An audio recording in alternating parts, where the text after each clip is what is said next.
Good morning and welcome to United Health Group. Thank you so much for joining us here today, and we look forward to spending the next couple of hours with you, taking you through our story here at the company.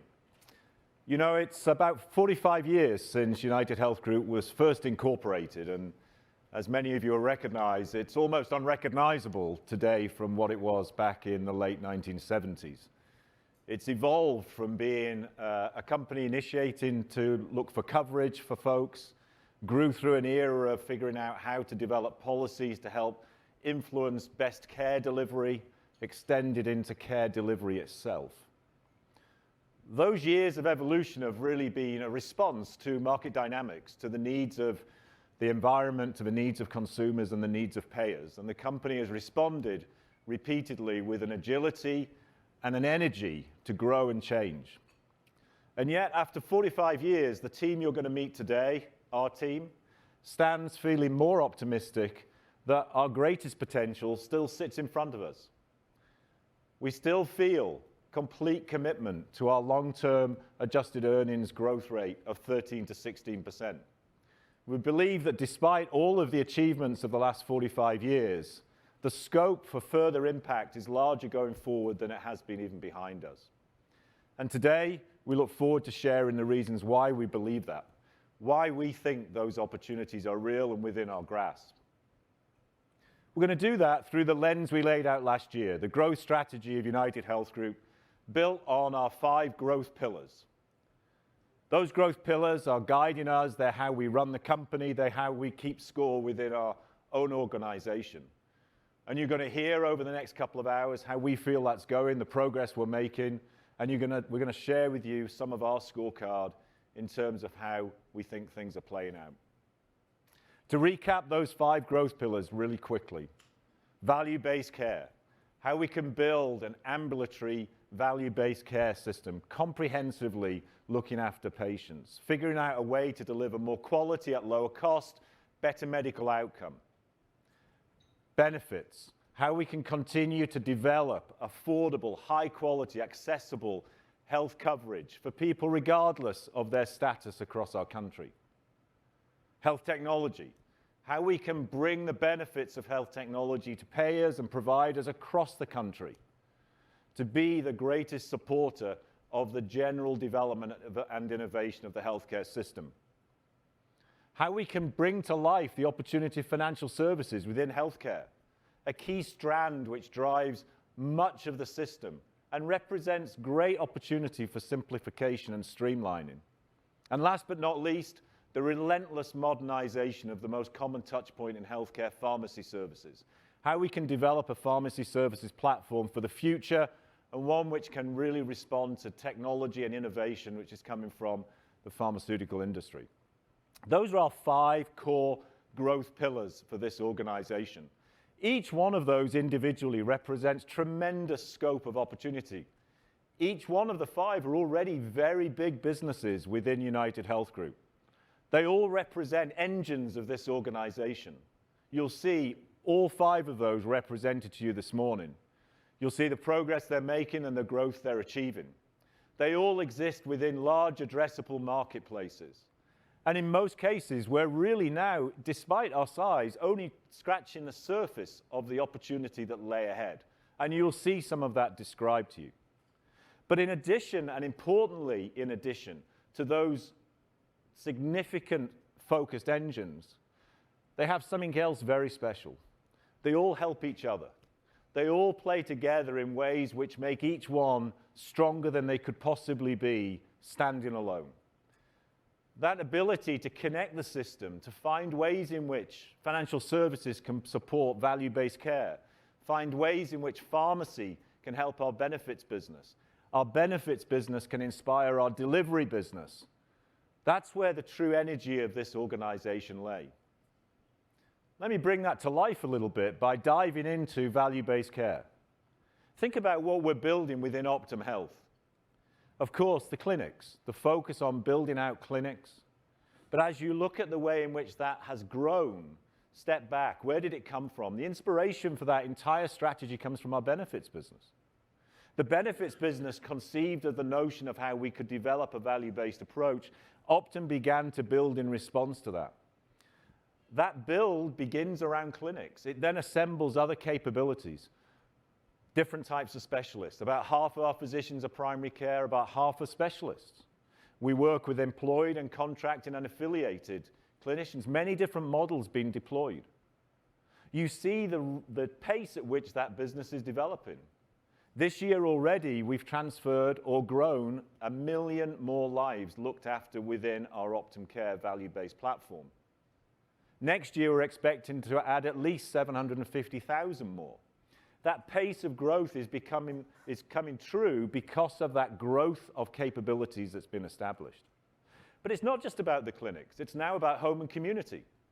And as you think about next year, of the very substantial number of lives which will be looked after by the home and community risk-bearing entity platform, complementary to the clinic platform, about half of those lives looked after by home and community are in geographies where we have no clinics.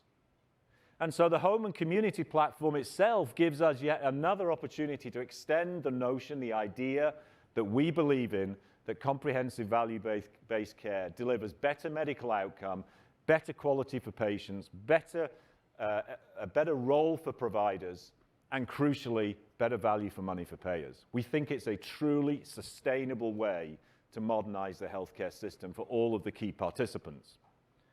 And as you think about that value-based environment, not only was it originated conceptually from the benefits business, not only has it assembled these capabilities, it's powered by our data. It's powered by our understanding of the system. It's helped by the way in which our pharmacy capabilities, home infusion, can complement our clinical capabilities in Optum Health. It's a good example of how all 5 of the engines start to work together to help that particular engine continue to work strongly. As we work those ideas, the key then is to figure out how to grow them. And as you look at value-based care, you'll see 2 dimensions on which you could easily imagine that continuing to grow substantively. One is already within sight, and we've plowed that furrow well, and we will continue to do so, geographic expansion. Not just through M&A, not just through organic expansion of our clinics, but, for example, through home and community, where we find a new way to bring the good idea to people's homes without necessarily having to wait for the build-out of the clinic strategy.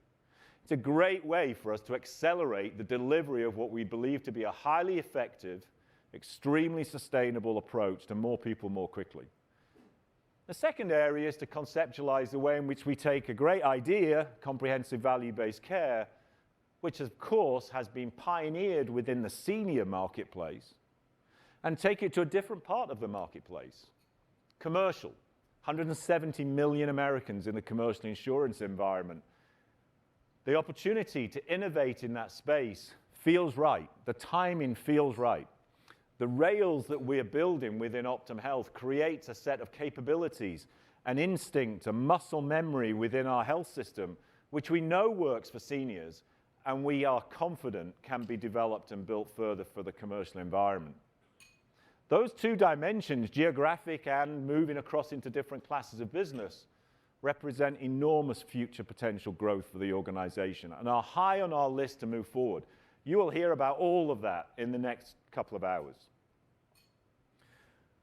What we try and do across the organization is relatively simple, and it repeats and repeats across the company. We try and understand a complex environment, and then we try and translate it and make it simpler for the people who live in it.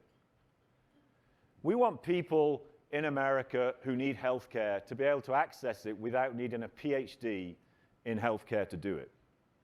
We need people to feel confident that when they come for care, they're going to get great care and they're not going to be bankrupted in the process.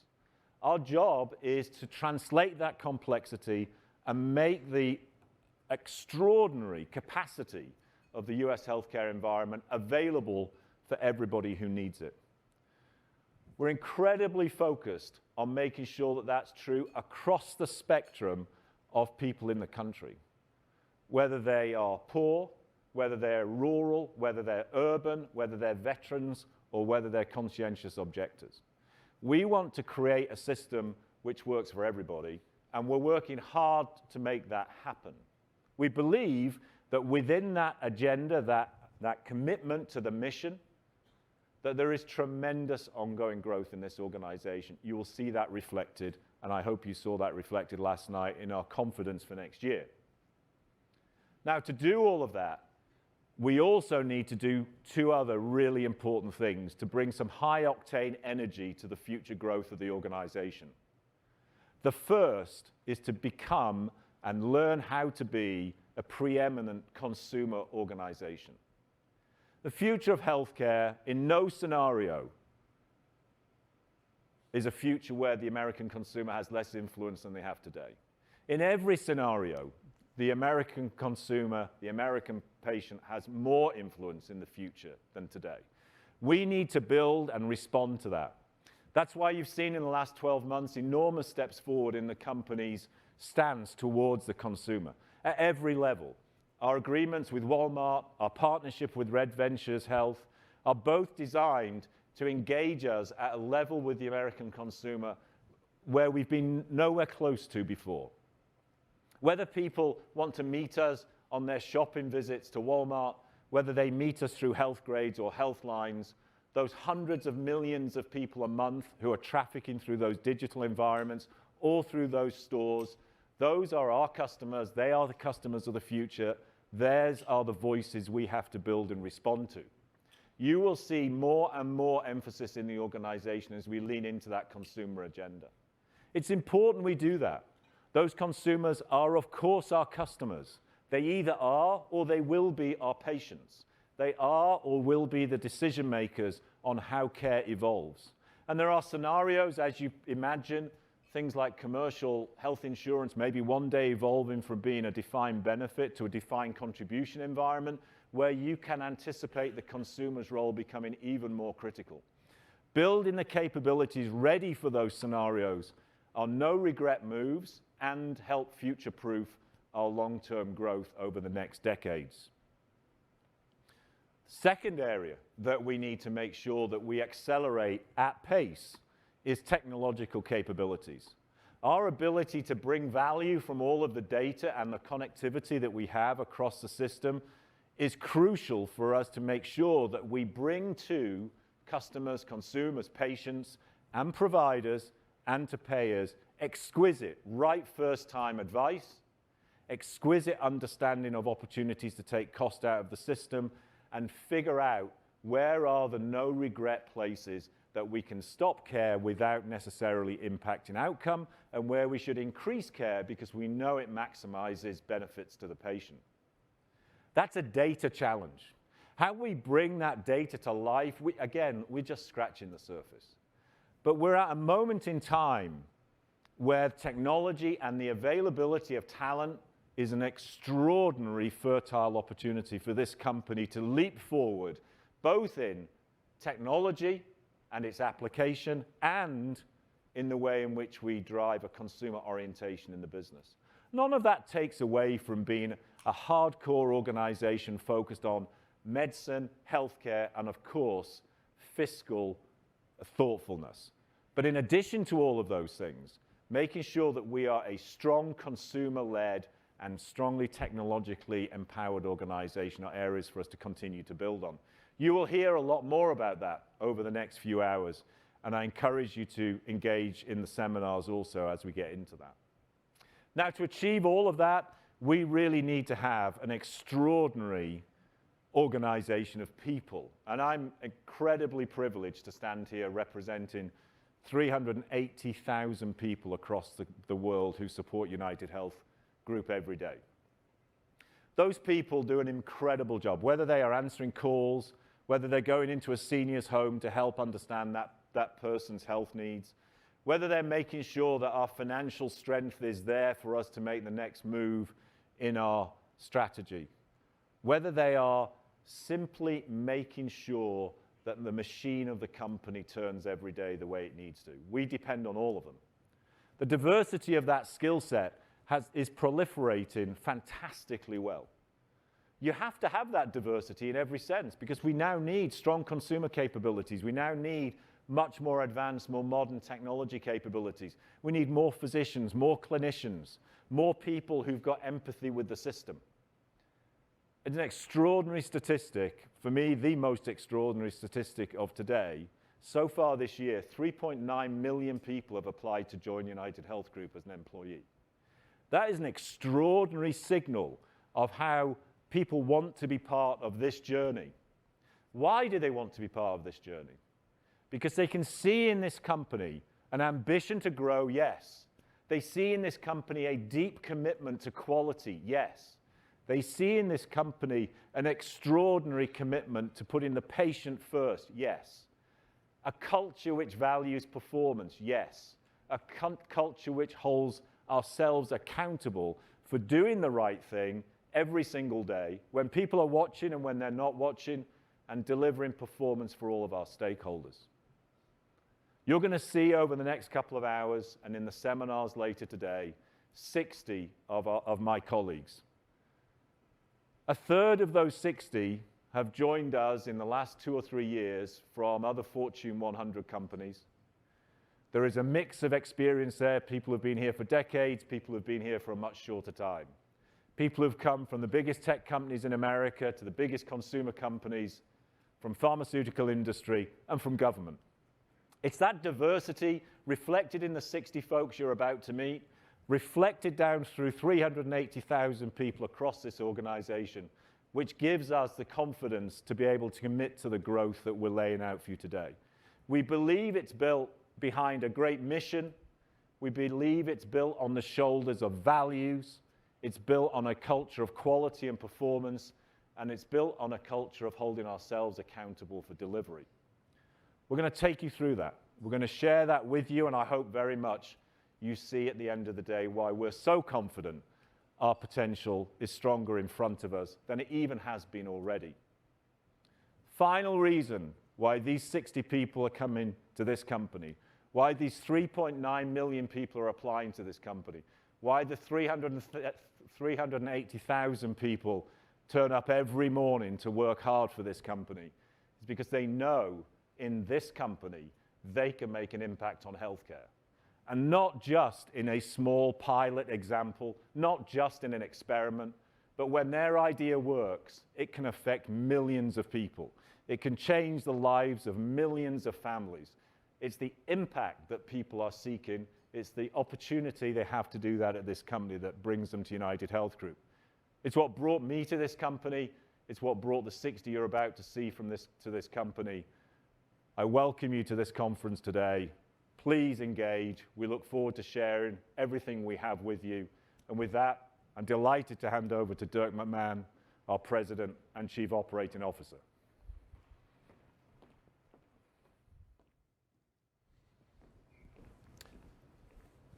Thanks, Andrew. That's certainly true for me, and the reason I've stayed with the company for nearly 20 years. During the next hour, we're going to dig deeper into the growth strategy powering that mission, introducing you to the people bringing it to life, leaders who've grown up in the company and others who've recently joined us. You'll also meet some of our colleagues in the front lines who are carrying out that mission each and every day, one patient, one member, one customer at a time. As you just heard, we're making real progress, staying laser focused in our execution, and always looking for ways to innovate, drive better value, and serve more people. You'll see over the course of the morning how each pillar of our growth strategy is delivering results on their own, as well as how the interconnectivity between them spurs innovation, creating value that extends well beyond our walls. Each one is an enterprise effort, where Optum and United Healthcare leaders are operating across individual lines of business and P&L responsibilities to drive enterprise value and to deliver specific performance and financial targets, year over year, quarter by quarter. So, as the session unfolds, I hope you'll hear a few key themes pulling through. One, durability. We're a company whose model is built to perform, respond, and if I have anything to say about it, relentlessly improve over time. What we're really talking about here is building a consistent, well-balanced growth on the strength of our core market positions. the 46 million Americans enrolled in United Healthcare benefit plans, the 129 million consumers we serve through Optum, our 200 plus payer relationships, 4 out of every 5 in the marketplace, and the more than 1.4 billion adjusted scripts we manage each year. Next theme, innovation. Building and refining new capabilities on top of these market positions and strengthening the connectivity between each of them. You saw from Andrew how we're working to expand the number of people benefiting from value-based care, but we're going to show you how we're taking that model to a whole new level. For health benefits, you'll see how we're continuing to elevate our value proposition across our commercial businesses and government programs by further integrating our care delivery, technology, financial services, pharmacy, and consumer capabilities in all that we do. How we're moving beyond the traditional PBM model to provide pharmacy services, coordinating care for those with the most complex needs, and how we're continuing to commercialize health technology and health financial services to support other payers, care providers, and consumers across the system. Finally, a laser focus on the consumer. Today, people are more informed and empowered than ever before. Able to get most anything with the touch of a button, the American consumer is in the driver's seat. And it's not a leap to think about how those expectations are carried over to healthcare. Better access to their own data, simpler means of transiting a system they once accepted as too complicated to do on their own. There is a recalibration of the expectations people have for healthcare. And today, you'll see how we're working to bring the system in line with those expectations. Now, I promised Andrew and John I'd stay away from the sports metaphors. So I'll take one from my days in the airline industry. Each growth opportunity is at a different level of maturity. Health benefits is the furthest in flight. Health financial services is just getting pushed back from the jet bridge. But they all have tremendous potential for future growth. Okay, throughout the day, I'll come back at the end of each section and we'll hit on a few important numbers and themes together. So with that, I'd like to bring up Dr. Wyatt Decker to take you through our value-based care delivery strategy. Wyatt. Good morning. As a practicing emergency physician, I've seen the best and the worst of the healthcare system. In my 20 years at the Mayo Clinic, I witnessed life-saving interventions by some of the world's best medical teams. And I've seen far too many instances where a small gap in care, something as simple as a missed prescription refill, led to a life-threatening condition that could have been easily avoided. That's why United Health Group's long-held ambition is very inspiring to me. To provide high-quality, comprehensive care through a value-based system to millions more people. Connecting every part of a person's health, delivering better outcomes at lower costs. We started this journey well over a decade ago. Today, our physician-led network encompasses more than 2,200 sites of care across 44 states, serving more than 20 million people. As we look to serve even more people, more comprehensively, we are further integrating and expanding our capabilities in many ways. First, growing our clinics, reaching more people within the communities we already serve while growing our presence in other regions. Second, continuing to bring other modalities of care, including virtual and behavioral health. We're integrating behavioral and medical benefits and care, delivering outpatient mental health services in 37 states, and offering a growing set of virtual and digital capabilities to patients across the country. We're also expanding our ability to deliver high-quality care in the home, helping more people manage multiple chronic conditions, providing a broader spectrum of clinical services, and supporting more people as they manage post-acute transitions. as they manage those transitions into skilled nursing facilities, and we're helping them return home even sooner. As we expand how and where we reach more patients, what sets us apart is the growing connectivity within our capabilities that deliver truly differentiated, comprehensive experiences. And while there are different models to align incentives, our experience shows us the most impactful are fully accountable arrangements. Today, our care teams are managing the complete health of more than 3.2 million individuals through these relationships. That's 1 million more people than last year, and more than double the number of people just 3 years ago. And in 2023, we expect the total number of people we serve in these relationships to grow to 4 million. One of the most compelling reasons for this continued growth is the outcomes we deliver and the quality of care we provide. Primary care providers working in value-based clinics have more touch points with their patients and offer more coordinated care than fee-for-service. Care teams have more time to focus on addressing their patients' complete health needs. Under our value-based care, patients complete annual wellness visits at a 24% higher rate than people in fee-for-service, allowing care teams to address issues earlier. These more frequent touch points and incentives around whole health, paired with advanced clinical technology, show up in the quality of our clinical outcomes. Let me give you 4 examples of how Optum's Medicare Advantage patients are experiencing better outcomes than people in MA plans receiving care from other providers. Our patients achieve hypertension control 14% and diabetes control 7% more often. Our patients also have comprehensive medication reviews 7% more often. And after hospital discharge, medication reconciliation occurs 39% more often, which is an incredibly important step in avoiding adverse drug reactions.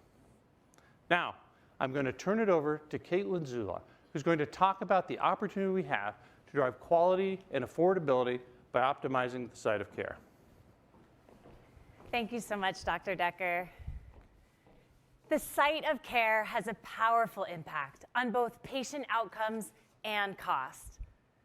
Our ambulatory surgery centers deliver better patient outcomes at half the cost of hospitals.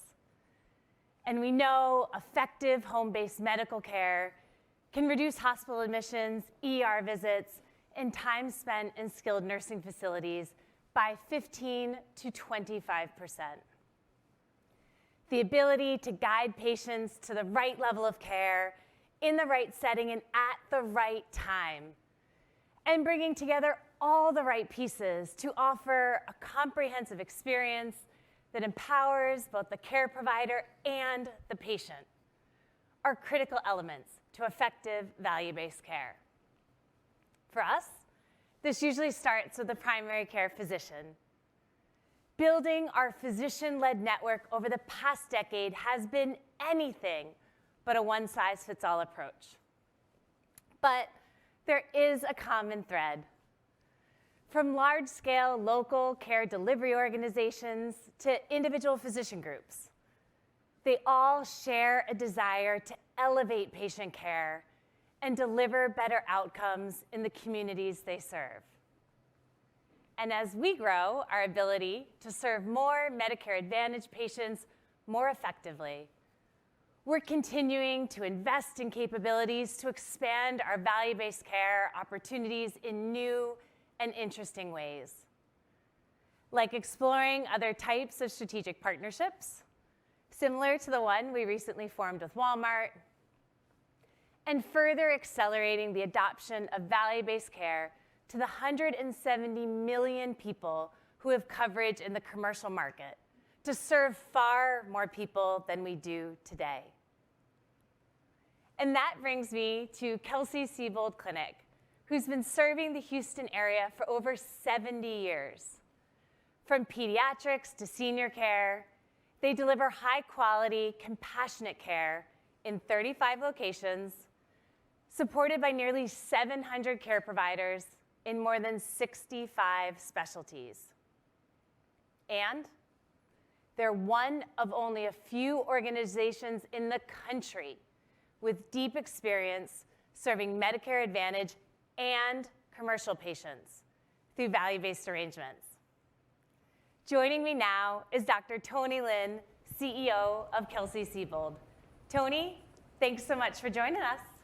Good morning, Caitlin. Thank you for allowing me to be here. I'm honored to be with all of you today to talk about our future with Optum. Well, thank you for being here. It's amazing to see you. I have so enjoyed going to Houston and getting to learn more about Kelsey-Seybold. I'm sure there's many here who don't know as much. Can you share a little bit about Kelsey? Of course. Caitlin, value-based accountable care is the core to our mission at Kelsey. We introduced our first commercial risk plan in 2008, and 15 years later, we're now serving large and small employers, nonprofits, as well as municipalities and school districts. So 15 years experience in commercial risk. That is truly unheard of. Can you talk a little bit more about what your experience has been? Yes, patients in our Kelsey Care Plan are thriving, and the outcomes are measurably better compared to the fee-for-service patients. Starting at the very top, Kelsey Care Plan members comply with their preventive care plans at 13 percentage points higher than their counterparts. About 73% of our diabetic patients are compared to their counterparts at much higher percentages, 73% compared to 51% in better control. It's actually very similar stories for hypertension. Wow. Blood pressures are in good control for 73% of those patients compared to a national average of around 49%. So all good. Those clinical outcomes are incredible. And I know you care as much about cost. Can you talk a little bit about impact on total cost of care? Yes, we have seen great results on cost as well. Our care coordination on complex patients has allowed us to achieve about 15 to 20% lower total medical costs. And that includes 40% fewer bed days and 30% lower emergency room utilization. As the quality goes up, the cost comes down. Kaylin, that's our textbook definition of what we've been all searching for in value-based care. I could not agree more. That truly is incredible, and one of the many reasons we're so excited to have you part of Optum. Can you talk a little bit about what joining Optum has meant for you and your Kelsey-Seybold team? Definitely. We know Optum is here for the long term, helping us to continue to build on our strong foundation. Optum will help position us to serve even more patients, more seniors, and even our diverse communities in our regions. Being part of this organization, Kayla, means that we can start tapping into the full scope of the United Health Group capabilities that we'll talk about this morning. Pharmacy services, advanced technologies, and Kaylin, I'm going to tell you that I am especially excited to be able to share what we are learning in Houston, especially on the commercial part of the business. Well, I know that we cannot wait to learn alongside you. Thank you so much, Tony. We really appreciate you.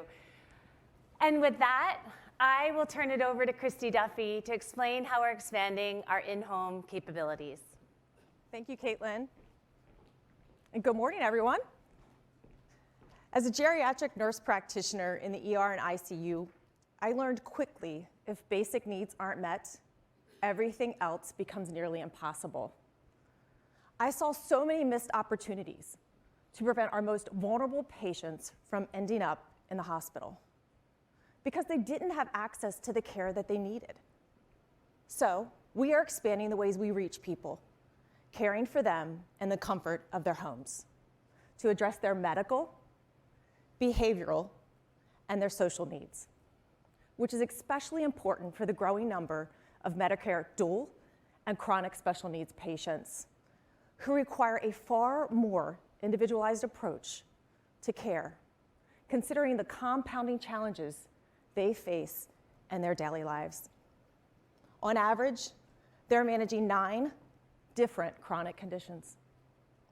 Many are disabled. They lack transportation, and they live in remote areas. They're trying to manage multiple medications. And about 40% struggle with mental health issues. That's where our team steps in. Thousands of dedicated Optum clinicians delivering value-based care in their home. Bringing together physicians, nurse practitioners, social workers, pharmacists, and other experts. We are bridging home and clinic and coordinating care for the most complex patients. If a patient doesn't have a primary care physician, we connect them with one. And we serve as an extension of that physician, helping to coordinate care. Our clinicians and care teams, they get to know their patients, building relationships and earning their trust. Our home care model is centered around our patients' needs. As their health status changes, we adapt our visits and can spend over an hour with them, depending on the complexity of their needs. We might see a patient several times a week, a few times a month, or multiple times a year. And if a patient has an urgent need, we will see that patient the same day. With this level of support, our patients are highly engaged in their care. More than 90% have a primary care physician and are 8% more likely to visit their doctor each year than patients who are not in our program. This is leading to better outcomes, including a 12% reduction in hospitalizations, high patient satisfaction with an NPS of nearly 80. And 99% of our patients are in a 4-star or higher plan. This is only possible because of our access to the broader capabilities of UnitedHealth Group. This past year, we doubled the number of people we serve with this approach to home-based care across both existing and new payer relationships. Dirk? Expanding value-based care requires long-term planning and investments in both people and capabilities in each of our markets. For people, we've added 10,000 more physicians to our team this year. For capabilities, we're putting the right building blocks together and taking the traditional model to a whole new level. Seamless coordination across all sites of care, integrated pharmacy and behavioral care, delivered increasingly in the home. In fact, you can expect at-home capabilities you just heard Christy talk about will generate a significant portion of our value-based care growth next year. So, just a couple of numbers to punch this up. In 2022, we added 1 million new patients in these arrangements, 700,000 through organic growth, and we hope to add another 750,000 through organic growth in 2023. And as we continue to expand the number of payers we support, there's still a ton of runway ahead. By 2025, 70 million seniors will be eligible for Medicare. Then think about what Dr. Lin and the team at Kelsey-Seybold are doing. Think about the 170 million people who have commercial insurance in America. We're not even scratching the surface in terms of what's possible. So with that, let's jump into our health benefit strategy with Brian Thompson. The health benefits business continues to perform at a high level by delivering value to the diverse customers we serve. And as Andrew noted, we are preparing for an even more consumer-centric future, fueling innovations that better meet the needs of people, communities, and employers who rely on this marketplace. In Medicare, we're leading the way, focused on addressing the broad health needs of seniors with more value-added benefits at low or no cost to them. In Medicaid, we continue to win and expand into new states with record growth over the past 18 months and an RFP win rate of over 90%. And in commercial, we're off to a strong start to 2023, increasing innovation in our consumer offerings while preparing for a future where consumers have more choice in how they get and pay for healthcare. The diversity of our businesses, products, and solutions position us well to succeed in the evolving marketplace, including in the near term, the redeterminations process. And that will require many people to seek new coverage over the next couple of years, and we're ready. We've grown our exchange footprint significantly with plans now available to nearly half the US population, and we have significant distribution capabilities, so we can help individuals find the United Healthcare plan that's right for them. We're confident our vision will enable us to serve even more people as we focus our work in 3 key areas. First, making care more affordable. The second is simplifying and personalizing the consumer experience. And third, providing quality care in the home, virtually, and the community. And all this work is powered by our ability to bring consumer-centric, tech-forward, Optum-enabled solutions to the market. This year, you've seen us take some steps to lead the industry in novel directions. We're making it easier for customers and consumers to get the most out of their benefits and making it easier for providers to do business with us. From our move to provide access to insulin and other life-saving drugs at no cost to the member, to meaningfully reducing prior authorization requirements so providers can focus on delivering care. We're hungry for change, and we are ready to lead. All right, let's get to it. I'd like to welcome Brandon Cuevas to explain how we're making care more affordable and driving growth across our benefits businesses. Thanks, Brian. Affordability remains the single biggest issue for consumers and customers. We've talked to you in the past about our efforts to bring down total cost of care, and we've made excellent progress improving our network competitiveness over the last few years, but it's more than that. We're investing to drive real value for our clients and our members. We're adding new tools and capabilities, as well as innovative benefit and network designs like accountable care organization-based health plans, self-funded solutions for small employers, and consumer cost estimators. All these innovations are designed to help people make more informed choices and save money. This is especially important in today's economic environment, where we are helping people maximize their healthcare benefits and get the most for their healthcare dollar. Brian mentioned our move to eliminate out-of-pocket costs for life-saving drugs, and we are continuing to explore new ways to offer rewards and incentives that enable people to access care without paying out of their pocket. This type of first dollar coverage removes consumer costs while improving access to preventative and chronic care. Take our Surest product, which is unlike anything else in the industry. It provides first dollar coverage by eliminating deductibles. Surest provides cost transparency for consumers, giving them clarity and certainty with a premium designated provider network, allowing us to eliminate high deductibles, co-insurance, and other financial barriers to care, leading to high satisfaction for members and reducing costs by up to 46% for members and up to 15% for employers.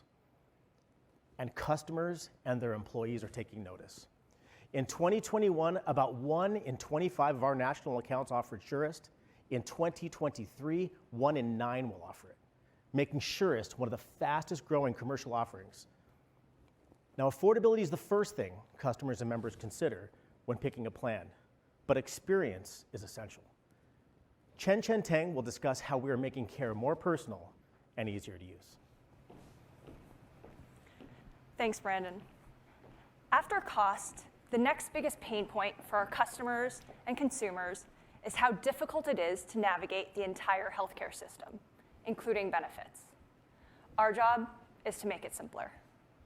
We're doing this through digital and personal solutions designed to anticipate people's needs and provide next best actions.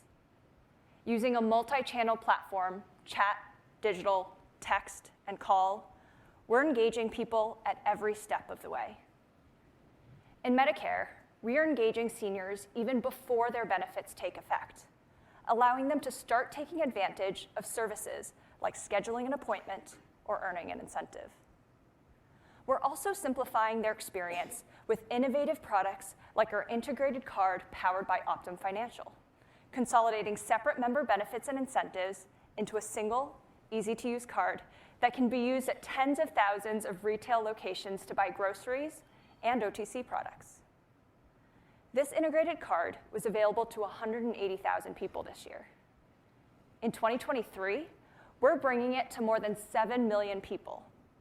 This is a great example of how we can quickly test, scale, and deliver innovation to market. Once members are signed up and have access to their benefits, they can use provider search and online scheduling to see the right doctor. Use our cost transparency tools to understand what they will pay, and tap a digital wallet to cover the cost of the visit. For example, NPS scores for members who used our cost estimate tools were 20 points higher than those who haven't.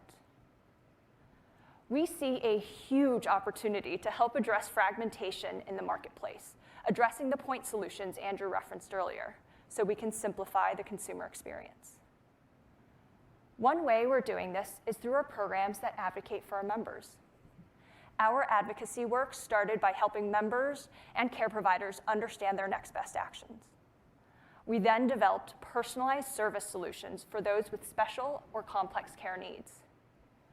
Our advocacy service solutions help members achieve better health. For example, our solutions led to a 42% increase in closing gaps in care, up to 15% lower ER visits, and an over 10% increase in clinical program enrollment compared to customers who utilize our standard service offerings. And our advocacy service solutions also support the affordability work Brandon discussed. Leveraging data points and signals such as diagnosis codes and claims data, our advocates can help people navigate to higher value options either before they seek care or in real time while they're in the doctor's office, potentially saving hundreds or even thousands of dollars in out-of-pocket costs. For employers, these programs mean better health outcomes and a more productive workforce, as well as total cost of care savings of up to 4% each year. And we're able to provide a single integrated platform to manage the experience and health of their employees versus a portfolio of disconnected third-party point solutions. Through the combination of digitization and a human touch, we are anticipating people's needs, meeting them at the right time, right place, and with the right experiences to guide them on their healthcare journey. With that, Bobby Hunter will share how we are meeting customer needs in their homes and communities. Thanks, Chen Chen. Convenient access to healthcare, whether it's virtual, digital, or physical, not only improves health, but also helps ensure more equitable care for the people we serve. Health equity is built into everything we do, and care in the home is no exception. House calls has been the centerpiece of our home care model for government programs for years. We expect to complete 2.2 million house calls this year, bringing personalized care into the home to address both immediate and preventive medical care needs, in addition to social needs, including access to healthy food, safe housing, transportation to medical appointments, and more. We have been testing people for underdiagnosed conditions such as diabetes, prediabetes, Hep C, and colon cancer. And what we found is nearly 1 out of every 4 people we screened had a condition they didn't realize they had. And the Hep C positivity rates for dual special needs members are nearly double the national average. Based on the program's continued effectiveness, we are expanding house calls to deliver even more clinical services. For example, this year, we began providing flu vaccines, and we are adding COVID-19 vaccines and boosters. Additionally, we are committed to identifying even more ways for house calls to make high-quality clinical care more convenient for our members, further solidifying the home as a primary setting for clinical care. And while many of our visits represent an opportunity to provide routine care, it's not unusual that we find someone with a dire need. Let's take a look at Margaret's story. It's sometimes hard to go to the doctor, first of all, to get an appointment, but also to be there, because I always feel like there's some judgment involved when you go to the doctor, especially if you're overweight, like I always was. It didn't feel that way with Alita. She was very calm and supportive. I visited Margaret twice now. The first time, the health plan recommended that I screen her for an A1C test for diabetes. It was 10.1 at that point, which is very high. I was totally flabbergasted because it was unexpected. I knew it was a pivotal point that I needed to reassure her, and she was afraid. My thoughts were, I've got to make some changes to save my life. There are so many barriers to access to health when you're in your Medicare years, so to speak. We go to the home and we do a wellness visit, but on top of that, we also have the capabilities to do some diagnostic testing. Anything that can be brought to the home really can improve a member's health before it becomes a big problem. So right now we're testing for prediabetes, diabetes, and hepatitis C, but we're continuing to expand that. Something else that we're doing that's really exciting, we're going to be immediately addressing the gaps in care that a member may have. The last piece that we're adding to help to evolve the program is vaccine administrations. To be able to potentially diagnose a problem and help them get care for that. It's satisfying because we know that a lot of these problems could lead to hospitalization and bad outcomes. I don't think I would have made the changes if I hadn't had the house call and have her tell me right there what it was.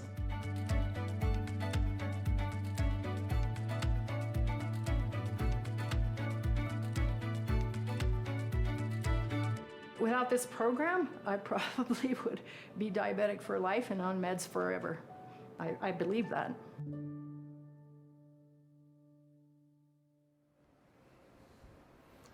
Margaret's story is an incredible testament to how we are bringing clinical care right into the home to help manage and even avoid critical health issues. And while the House Calls program is key to addressing social determinants of health, we are also tackling disparities in the communities where our members live and work in other ways. This year, we expect to screen more than 5 million members for social needs, barriers to wellness, and other risks that significantly impact health and quality of life, with approximately 1 in 4 members wanting help. In addition to member screenings, we are also partnering with federally qualified health centers and community-based organizations to address needs on a larger scale, targeting our efforts at what matters most in each community. In Kansas City, we've increased behavioral health and dental care visits for expecting mothers, supporting improvement in full-term birth rates. And we've also increased postnatal care appointment attendance by 90%, helping moms and babies stay healthy and thrive. Given the success of these programs, we are doubling the number of federally qualified health centers implementing these interventions and bringing private sector employers to the table to help accelerate these efforts. For example, we are working with the University of Tennessee, local employers, and community organizations to create a health hub where health coaches will provide support for weight loss, blood pressure control, medication adherence, and more. The goal is to provide a holistic approach to improving health outcomes and do it at no cost for neighborhood residents. So from the doctor's office to the living room, we are bringing high-quality care to people wherever and whenever they need it, sometimes even before they know they do. Now let me turn it back to Dirk to wrap things up. So, 2 things I want to put a button on. First, Medicaid. As Brian mentioned, we've seen a record growth rate in the last 18 months. We're expecting the public health emergency to end next year, but there's no chance we're going to let a whole bunch of people lose coverage regardless of where they get it. The other big one, Medicare Advantage. Seniors love it. Today, nearly half of seniors are making the choice to join the program, more than double what it was in 2007. There is real, tangible value in these offerings, value people experience every day. Seniors who choose Medicare Advantage save 40% on out-of-pocket costs. That's over $2,000 a year on average, which is particularly meaningful when close to half of all Medicare Advantage seniors live on less than $25,000 a year. And the program continues to deliver better outcomes than traditional Medicare, with members experiencing a 43% lower rate of avoidable hospitalizations for any condition, 23% fewer inpatient hospital stays for those clinically complex members, nearly 12% in combined savings for the government and seniors. So with that, I want to invite Dan Schumacher to talk tech. Dan, you're up. Thank you, Dirk. Every day, millions of people engage with the health system in millions of interactions. And every day, we are working to make those interactions simple, intuitive, and connected. We're bringing together processes, people, and information to eliminate moments of friction and frustration, delivering actionable data to drive insights and create a more connected health system. With the right technology and the best people, we are getting information into the right hands, improving care quality, building trust, and preventing mistakes. And our recent combination with Change Healthcare strongly positions Optum to continue to lead the industry in healthcare technology and services. It means growth in our capabilities, growth in our customer base, and ultimately, growth in our impact. Our impact in driving administrative efficiency and reducing friction across billing, claims, eligibility, to make these transactions seamless, accurate, and automated. It's about our growing ability to make healthcare payments faster and more accurate. And it's about expanding our opportunities to give providers critical information at the point of care so they can make better decisions and ultimately improve the health of patients. So now, our team is here to share how we're deploying the most advanced technologies in healthcare to drive real improvements across administrative transactions, clinical support, and payment processing. Let's start with Neil DiCrescenzo. Neil? Thanks, Dan. As we expand our efforts to make administrative tasks simpler and more efficient, we are making platforms truly interoperable.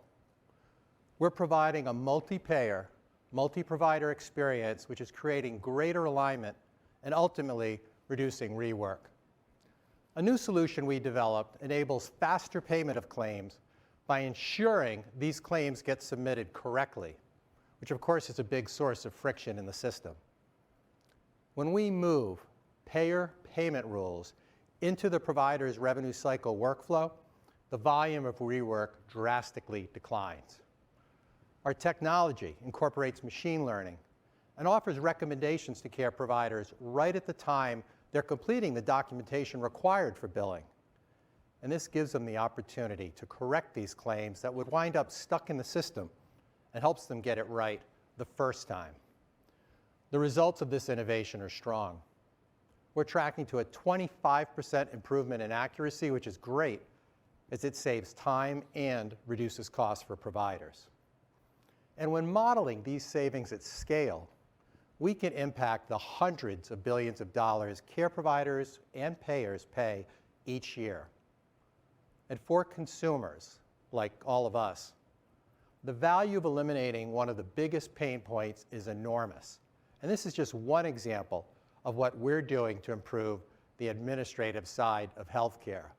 And now, Todd Walthall will share what we are doing to improve the patient experience through our revenue cycle management solutions.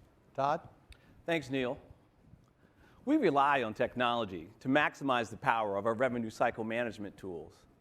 Today, across all customers, we manage over $120 billion in annual billings, and around 4,000 facilities, hospitals, and health plans covering over 180 million members use our solutions today.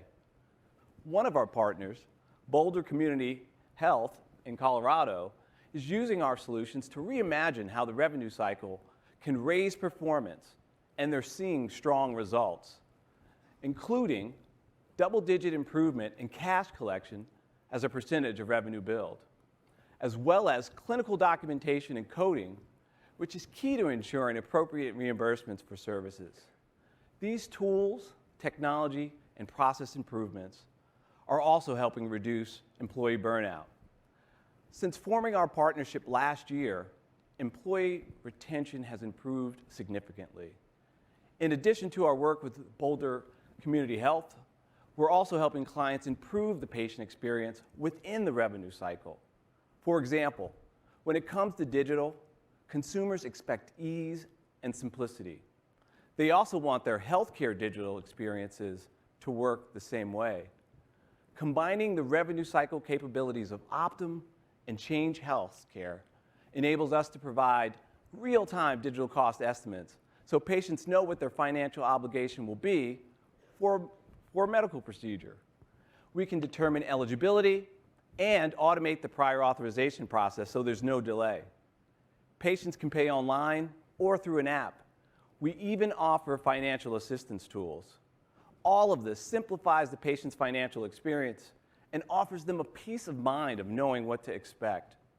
Now, I'm going to turn it over to my colleague, Dr. Dom King, who's going to show us how we're helping enable physicians achieve better health outcomes. Thanks, Todd, and good morning. An important component of our value-based care is making sure that clinicians have access to the right technology and tools they need to deliver best practice care. As a doctor, I've experienced how technology can often frustrate us in trying to deliver great care.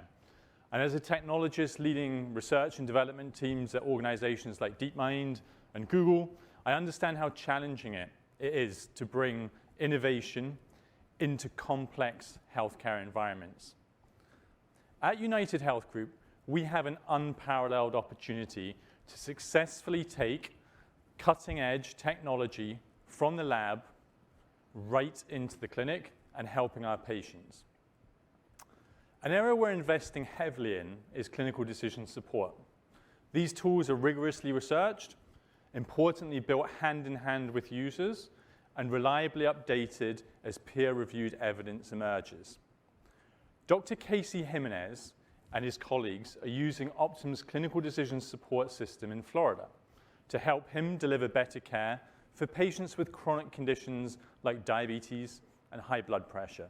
Let's take a look. I got into medicine because I wanted to make people better. I wanted them to have better health. If I'm not doing that, I'm not doing my job. So anything that helps me achieve that is more than welcome. CDS stands for Clinical Decision Support. It's supplementing what I need to do. Medical knowledge, it's growing at an extremely fast pace, and no human or no clinician is going to be able to keep up.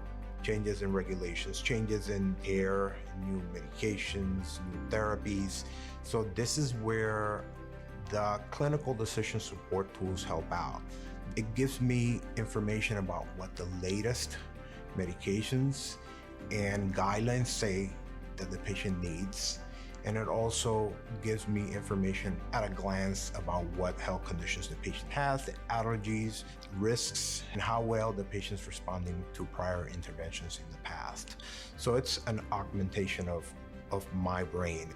I'm able to see firsthand which prescriptions are covered by this patient's insurance, an estimate of how much the prescription is going to cost them, and I'm also able to discuss the risks and benefits right there with the patient. Most of our population, they live on a budget, they're retired. So they need to know the impact of medication cost to them. We will need to use these tools as healthcare becomes more complex. I see that they work, I see that they're useful, they make my day easier. It is a game changer because I don't waste time with administrative tasks. I can focus straight on what the patient needs, what's available to the patient, and what the patient wants. Today, 40% of Americans are managing multiple chronic conditions, requiring challenging merging of guidance. As you heard from Dr. Jimenez, this is all about the complexity of healthcare with the goal of making it easier. Clinicians using the tools that you've just seen followed best practice guidance 98% of the time, compared to 72% without access to this support. There was also a nearly 20% reduction in time spent arriving at those decisions. Better decisions leading to better care and better experiences.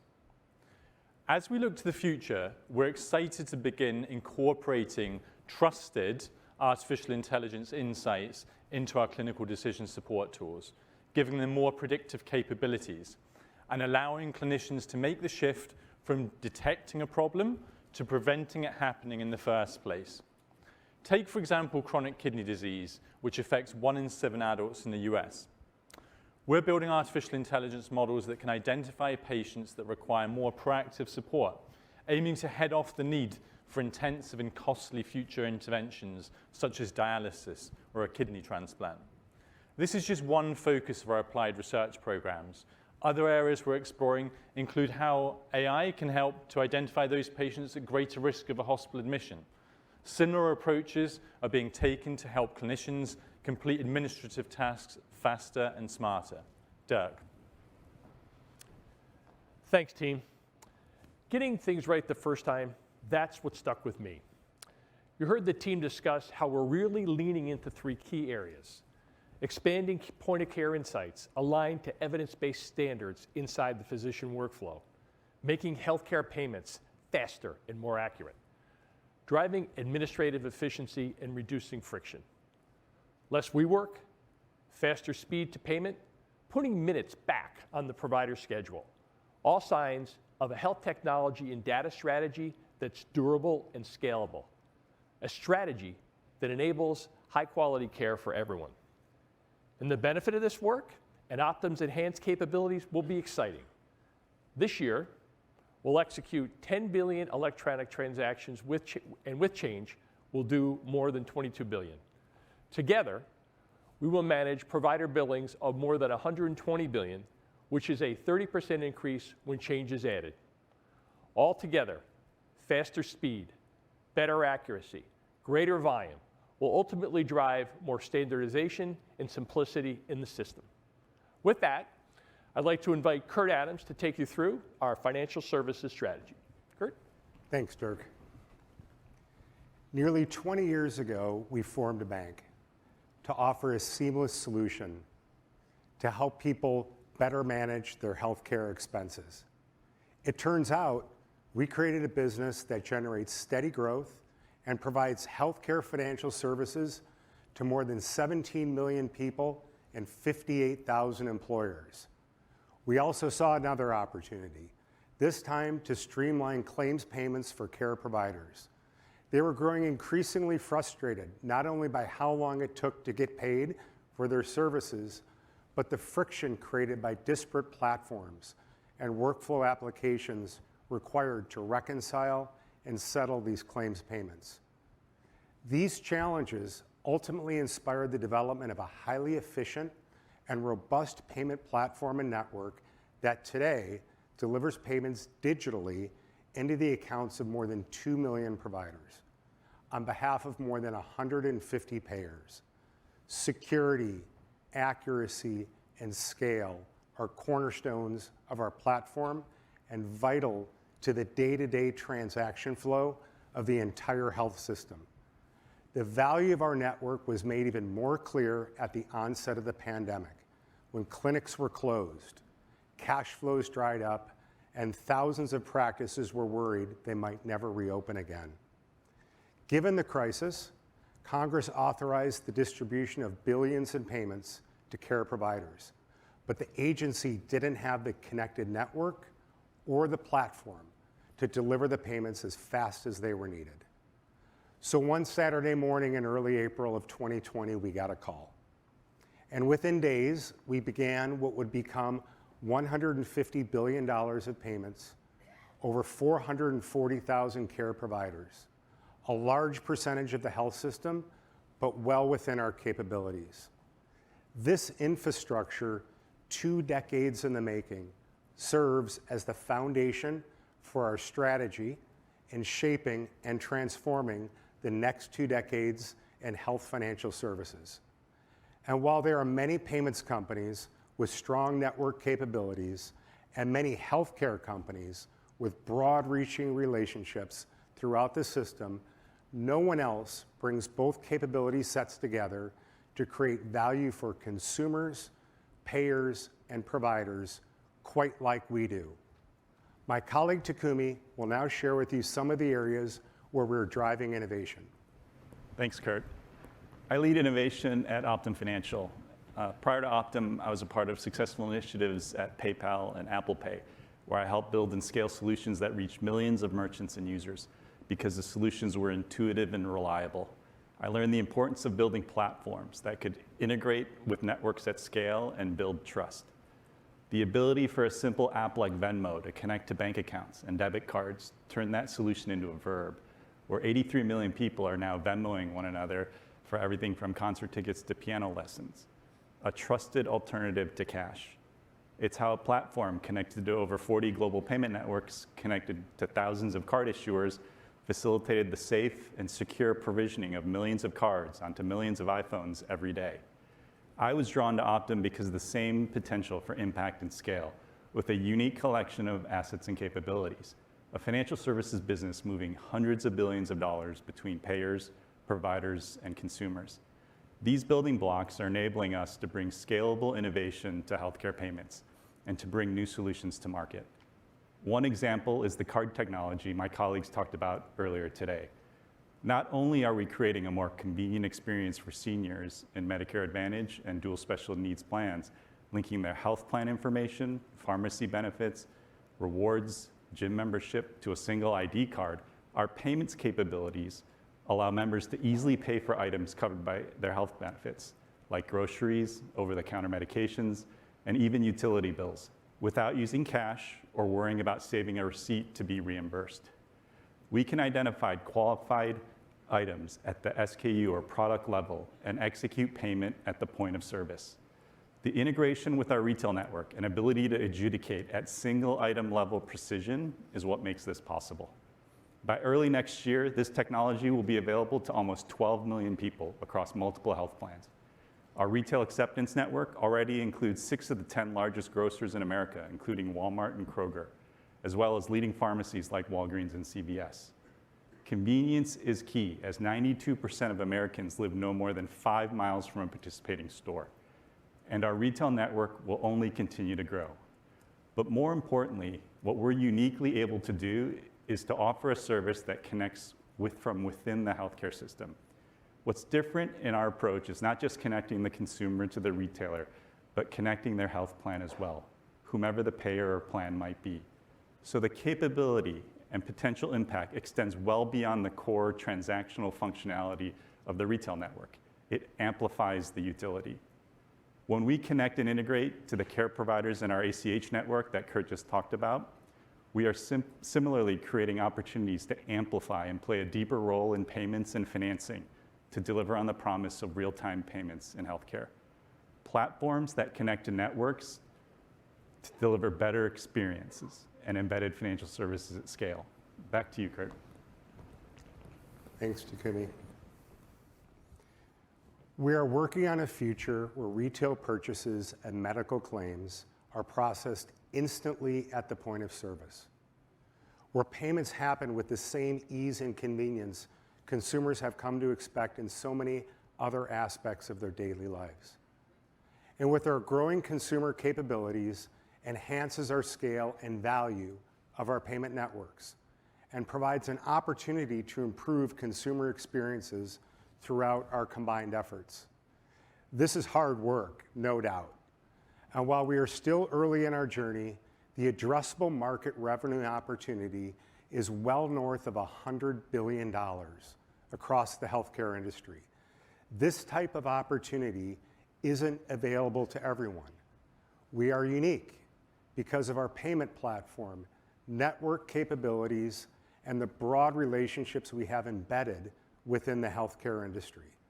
We have just the right mix of expertise, innovation, and ambition to deliver the next generation of solutions that are easy to use and take out the unnecessary friction that exists in the market today. Thank you. Thanks, Kurt. like I mentioned at the top, our financial service capabilities still in the early stages. But the kind of innovation that Kurt and Takumi are talking about is so elemental to our DNA, building products and services for the people we serve that go on to transform the industry. Those seeds we planted nearly 20 years ago blossomed into a significant and growing consumer accounts business, the largest provider payment network, 2 million plus and growing, and a nationwide retail network that includes 6 of America's 10 largest grocers, and much of the transactions infrastructure for the health system. Now, our story wouldn't be complete without a look at our pharmacy services business. I want to ask Heather Cianfrocco to come up and take us home. 1 million each day.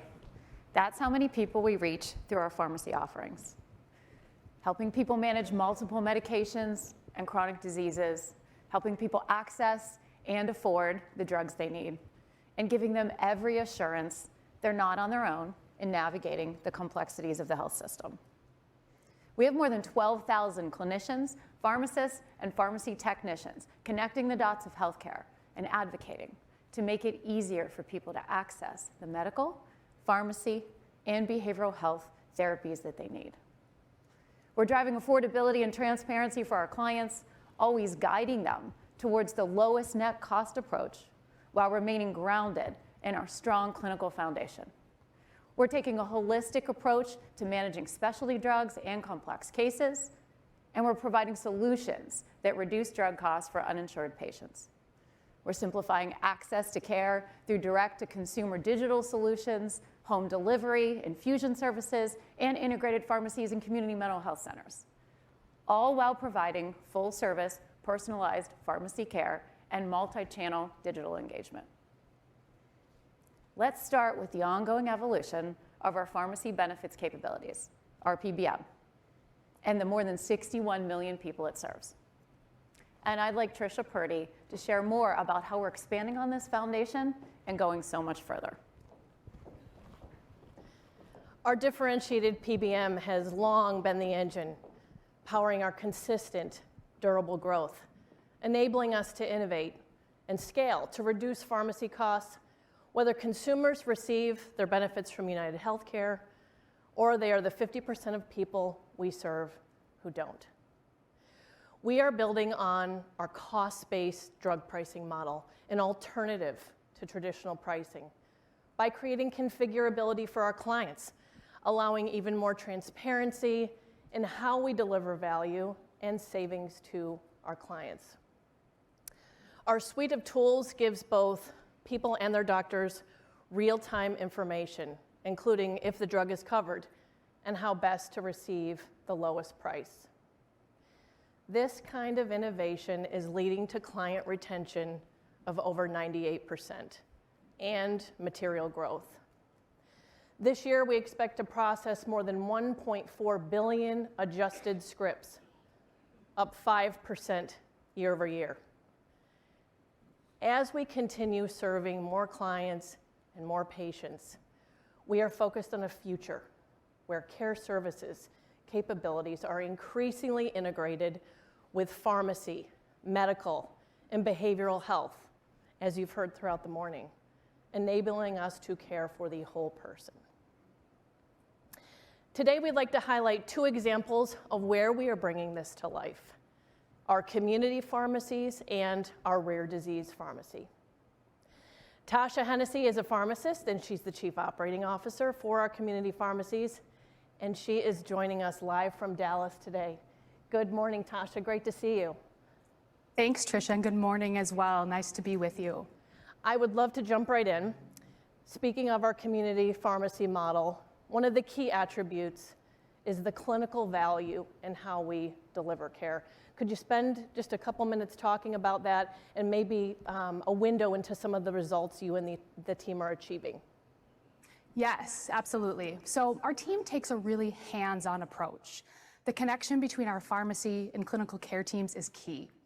Our community pharmacies serve as a critical bridge, helping care providers deliver more complete care and better outcomes, including a 90% adherence rate for medications, compared to that of about 50% in the US broadly. And speaking as a pharmacist, that's a total game changer, especially for people with really challenging situations who need a lot of extra support. Because this model's been so successful, we've expanded the number of community pharmacies by 50% in the last 4 years, including more than 400,000 new patients this year alone, helping to deliver an increase of 2.5 million more prescriptions than we filled in 2021. As a result of this growth, we've identified other areas where we can expand the model to people who need a higher level of support for specific conditions. So compelling, and one of those conditions is HIV. And maybe, Tasha, if you could spend a little bit of time just describing how we're evolving the model, tailoring the model to meet the needs of this unique population. Yes, Tricia, I'd love to. So there are more than 1 million people living with HIV in the US today. As you know, there's been huge advances in treatment over the years. A person diagnosed with this disease can really enjoy a long and healthy life if they get the right treatment and, of course, adhere to that treatment plan. But about 1/3 of people living with HIV struggle with their medication regimen. And not following treatment plans leads to increased morbidity, mortality, and risk for HIV transmission. Our pharmacists, who are clinically trained in providing HIV pharmacy care, really take the time to get to know each patient and their unique treatment plan, to provide counseling on those complex medications, help work through side effects they may be experiencing, partnering with their doctors to adjust treatment plans, and overall supporting their medication management. And this is all to help people with HIV stay on their medication, and most importantly, stay healthy. So that 90% adherence rate I mentioned earlier, we're achieving that same result for patients with HIV. It's so helpful to hear how you're guiding to specific populations. Also would love to click down into the human side, which you're starting to talk about, Tasha. What are some of the ways in which you and your team are supporting each individual? Yeah, this is a great call out. The human aspect of our model is so important. The culturally competent care is an essential part of building trust in healthcare, especially for our patients.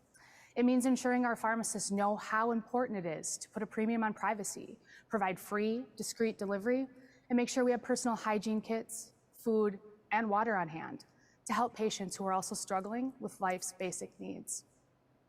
Tasha, thank you so much for being here this morning. Thanks for all you do and your team do to have a big impact. Clearly, we are seeing positive results from this model and so much promise. It's all part of a broader community pharmacy expansion strategy. You may recall last year we opened our 600th pharmacy, and we will finish this year with our 700th pharmacy, some of which are co-located with Optum Care delivery organizations. So you've heard directly from Tasha how our community pharmacies are delivering outstanding care to our patients. Now, Aaron Satterwhite will share how our new rare disease pharmacy is helping patients, their families, their providers, and payers navigate the world of multi-million-dollar therapies. Thank you, Tricia. In 2021, about half of all new drug approvals had orphan designation. Next year, the rare disease and orphan drug market in the United States will surpass $100 billion. Only one part of the more than $400 billion in total direct medical costs to the system attributed to rare disease. While these dynamic therapies are transforming patients' lives, they come with a high price tag and with a number of challenges that the healthcare system isn't prepared for.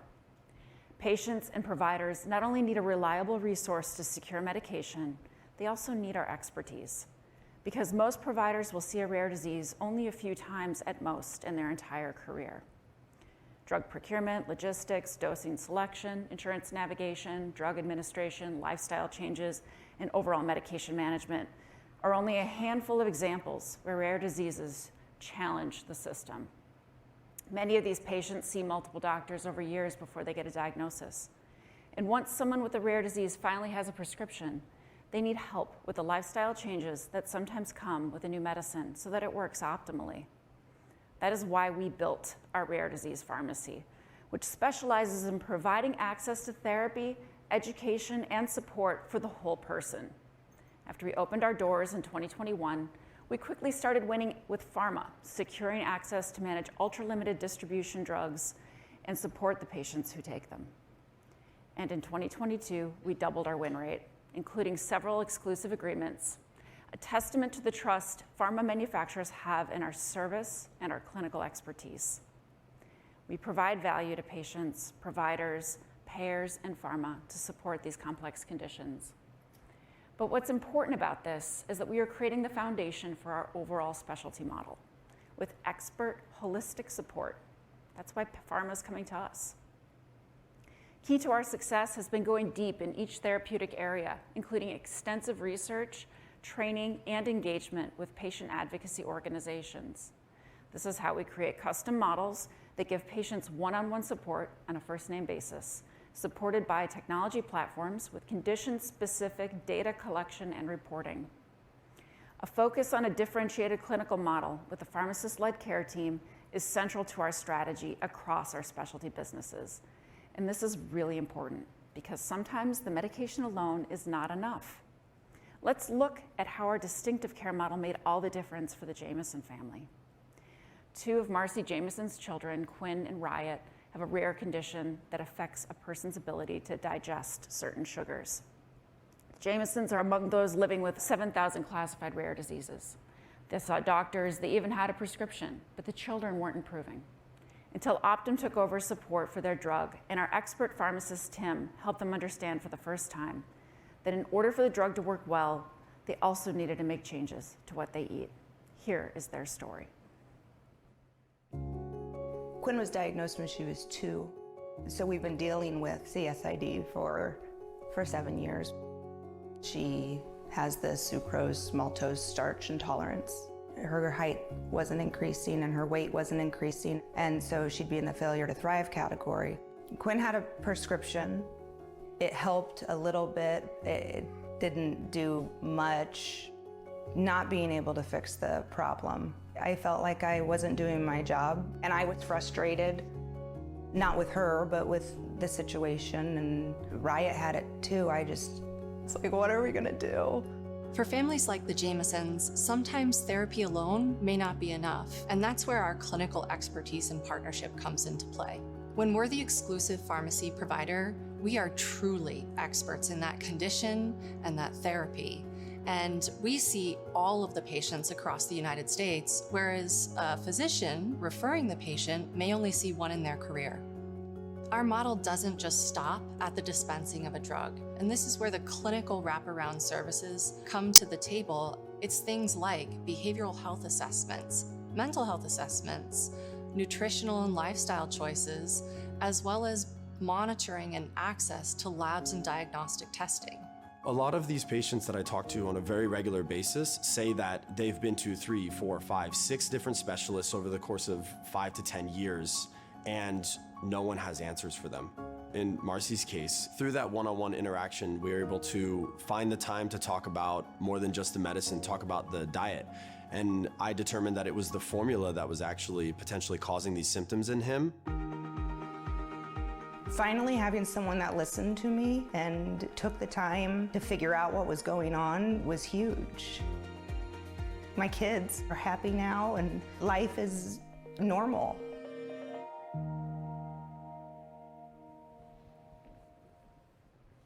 There are a lot of families like the Jamesons who need our help and one-on-one support our pharmacists provide. Erin talked about how we more than doubled the win rates of rare disease drugs in 2022.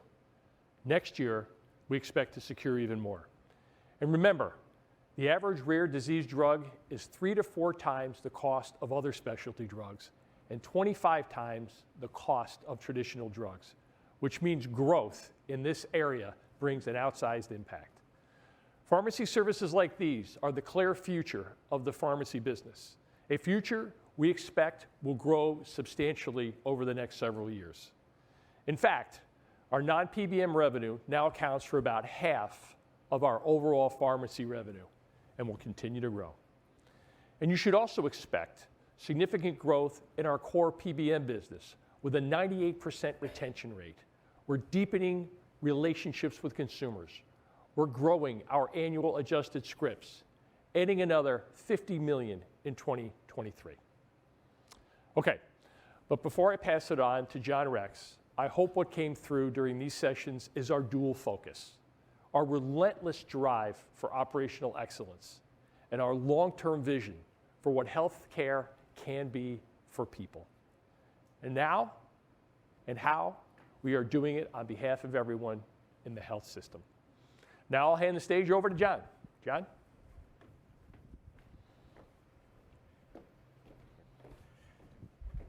Good morning, and let me add my thanks to you for joining us today.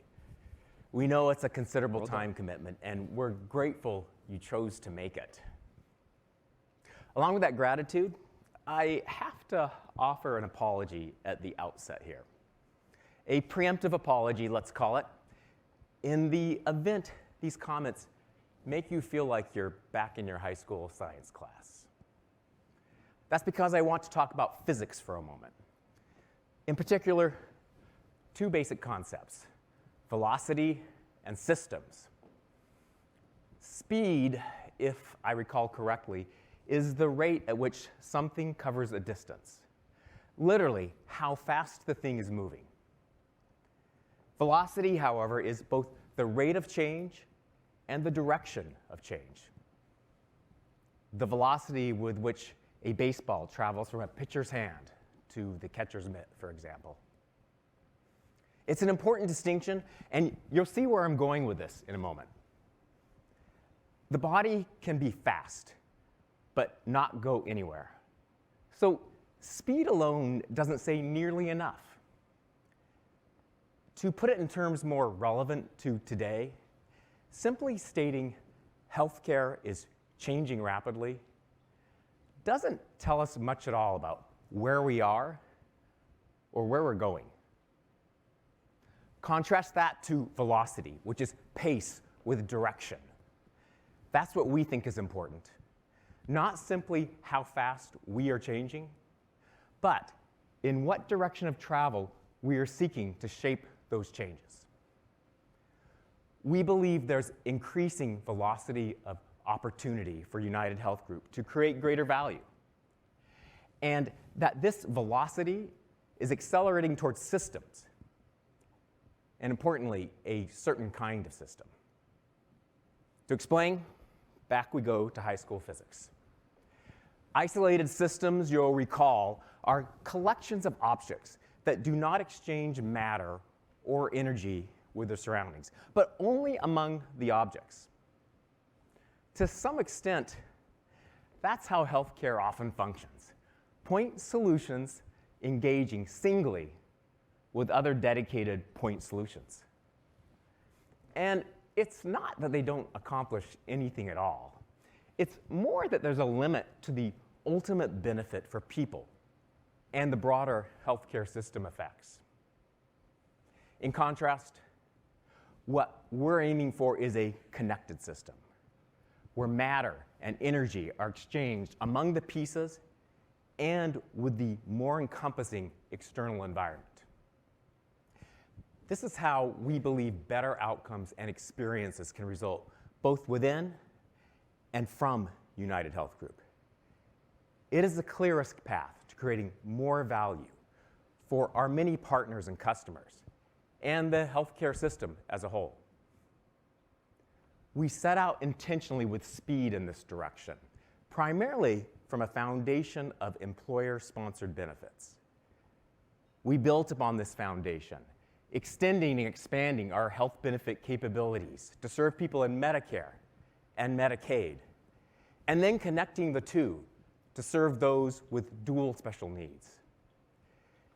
Then we brought out our services, pharmacy, for example, and technology, and management systems, and we added care delivery, starting first with primary care practices.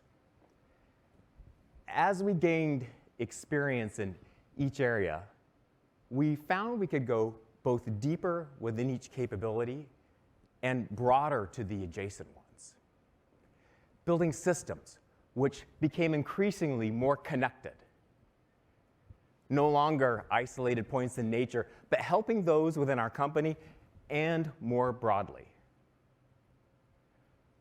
Our intention has never been to be the most successful vendor of single-point solutions.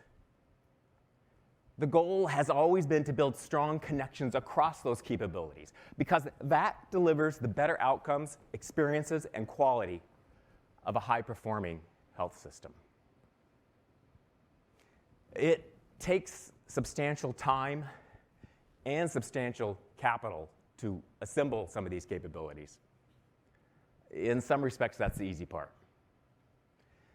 Only when the pieces are assembled does the hard work begin. Building the system characteristics and the system effects. The connections that make all this work. A prime example, comprehensive value-based care provided by Optum Health. Working with over 100 health plan partners, including United Healthcare, the overall system benefits from the health outcome improvements discussed earlier here. Consider our advances in bringing care to people at home. We started with in-home preventive care assessments for Medicare Advantage patients. We served about 250,000 people that first year. Today, our nurse practitioners engage in an expanding range of highly effective clinical activities, such as vaccines and disease screening. In 2022, about 5 million people will benefit from these capabilities.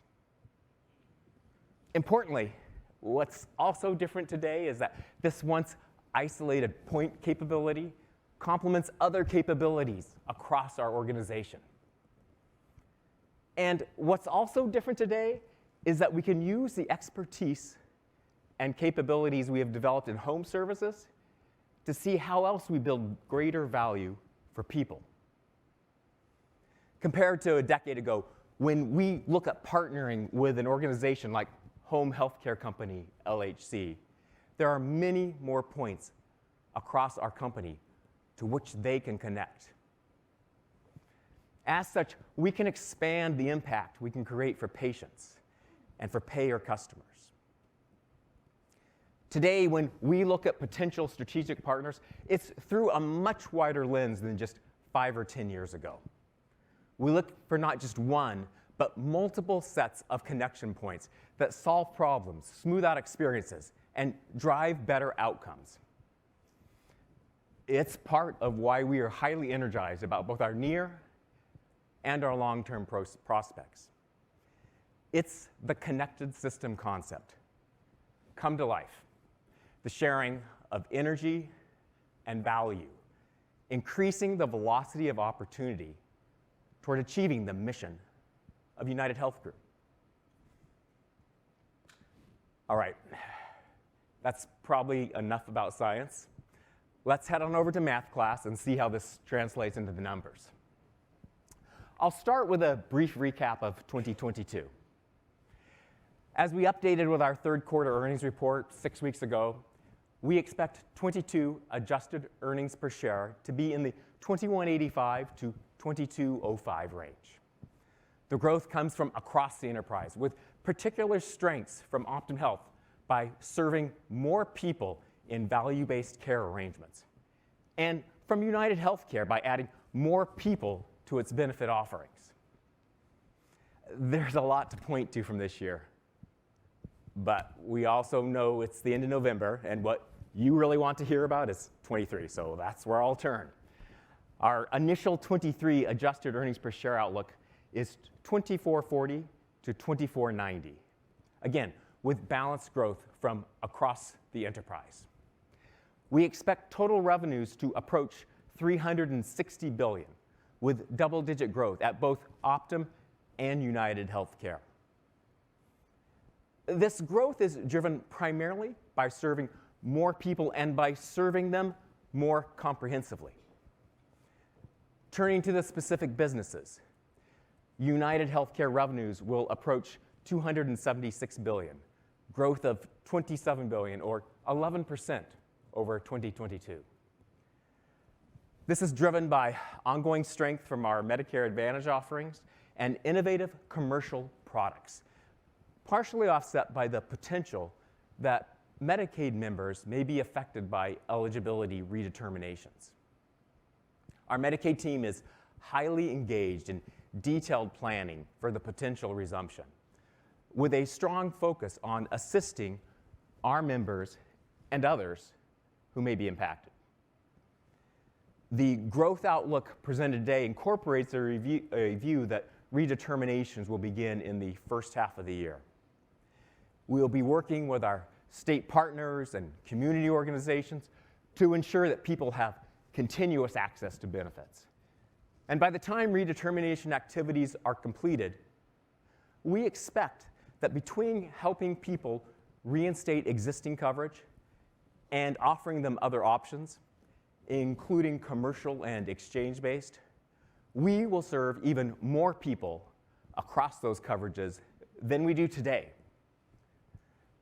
The proportion of people in the United States with health benefits is at the strongest levels we've ever seen. We should not move backwards now. For our Medicare Advantage offerings, the open enrollment season now underway leads us to expect an 8th consecutive year of above-market growth. We do this by listening to seniors, maintaining benefit stability, and introducing product innovations, delivering real value to both customers and taxpayers. As a result, in 23, we will serve more people in high-quality 4- and 5-star plans than any other company. You heard earlier about our new and innovative commercial products gaining traction among employer customers and their employees. Our aim is to continue to develop new approaches that meet their ever-evolving needs. You should expect to see this lead to increasing growth rates in this important market over the next several years. We're highly energized about the prospects for Optum, both in 23 and well beyond. Optum's capabilities and connected system orientation make it an invaluable innovator, one that's uniquely positioned at the center of the health system. That's why Optum's revenues will grow upwards of 17% next year. This growth will come from all segments. Optum Health revenues will approach $92 billion, an increase of about $20 billion or 29%, driven by continued growth in the number of patients served under value-based care arrangements. You heard the Optum team describe the 4 million value-based patients we expect to serve in 23, an increase of more than 2 million over the past 3 years. It's a start, but still early stage when we consider the potential. For example, when we look at just the regions where Optum Care delivers care today, we currently serve only about 10% of the seniors in those areas with value-based offerings. And that's just seniors. We're also laying the foundations from which we will serve people in commercial and Medicaid plans. Revenue per Optum Health consumer served is expected to grow by more than 25%, driven by the increasing number of people under value-based care arrangements. This growth, though, is also due to the advancing levels of care we offer. For example, in 22, our ambulatory surgical centers will perform 3 times as many complex procedures, such as orthopedic and cardiac, than just 3 years ago. Moreover, our patients have high-quality clinical outcomes and strong experiences, reflected in NPS scores which consistently run at 90 or higher. Importantly, this is provided at a 50% savings for the health system compared to traditional settings, delivering critical value in a world of scarce health resources. Optum Insight revenues will grow 30%. The revenue backlog will approach $33 billion in 23, growth of $4 billion. The Optum Insight team is sharply focused on the opportunity with Change Healthcare to improve system performance and experiences for patients and providers. With the combination having been completed only recently, the 23 earnings outlook accommodates a view that we will accelerate integration activities and investments so we can more quickly expand upon these capabilities, especially in the first half of the year. Optum Rx continues to evolve its business to extend clinical value beyond medications. These newer services build upon the strong foundation of the PBM, whose purpose is to deliver more value for the people we serve.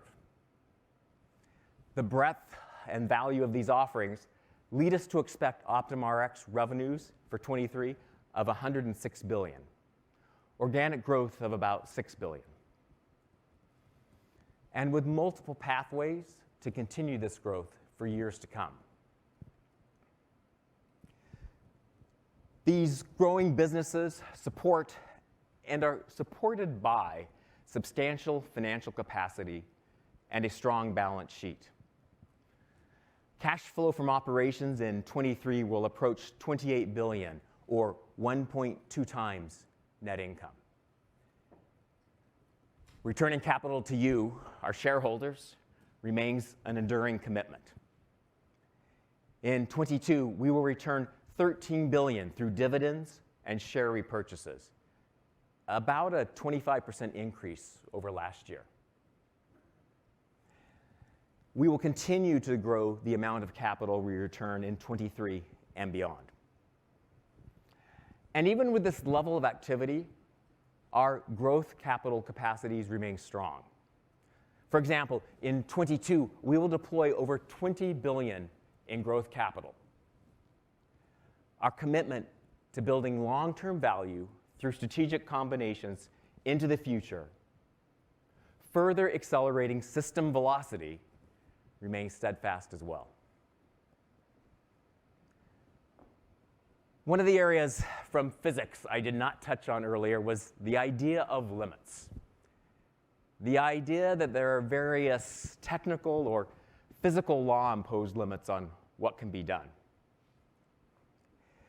As it pertains to advanced physics, I'm not the guy to ask. But as it pertains to United Health Group, given the markets and the people we serve and the expanding nature of their needs, we are a long way from such theoretical limits. From where we sit, we see substantial opportunities to bring even more value to more people and organizations across the healthcare system, far into the distance, and to continue delivering growth at our 13 to 16% long-term rate as we do so. And you have the commitment from all 60 of us gathered with you today and our 380,000 colleagues to deliver that growth to you and to deliver ever-increasing value to the people we are privileged to serve every day. Thank you very much. And now we're going to take a minute to set up the stage for our Q&A session.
Please take your seats. We are ready to resume.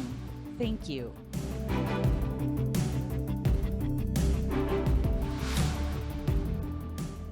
Well, hello again, and thank you so much for your attention so far this morning. I'm delighted that we're going to start the Q&A now, so thank you for listening, and we look forward to your engagement. Let me ask my team to come up here and join me on the stage real quick, and we'll get the Q&A underway straight away.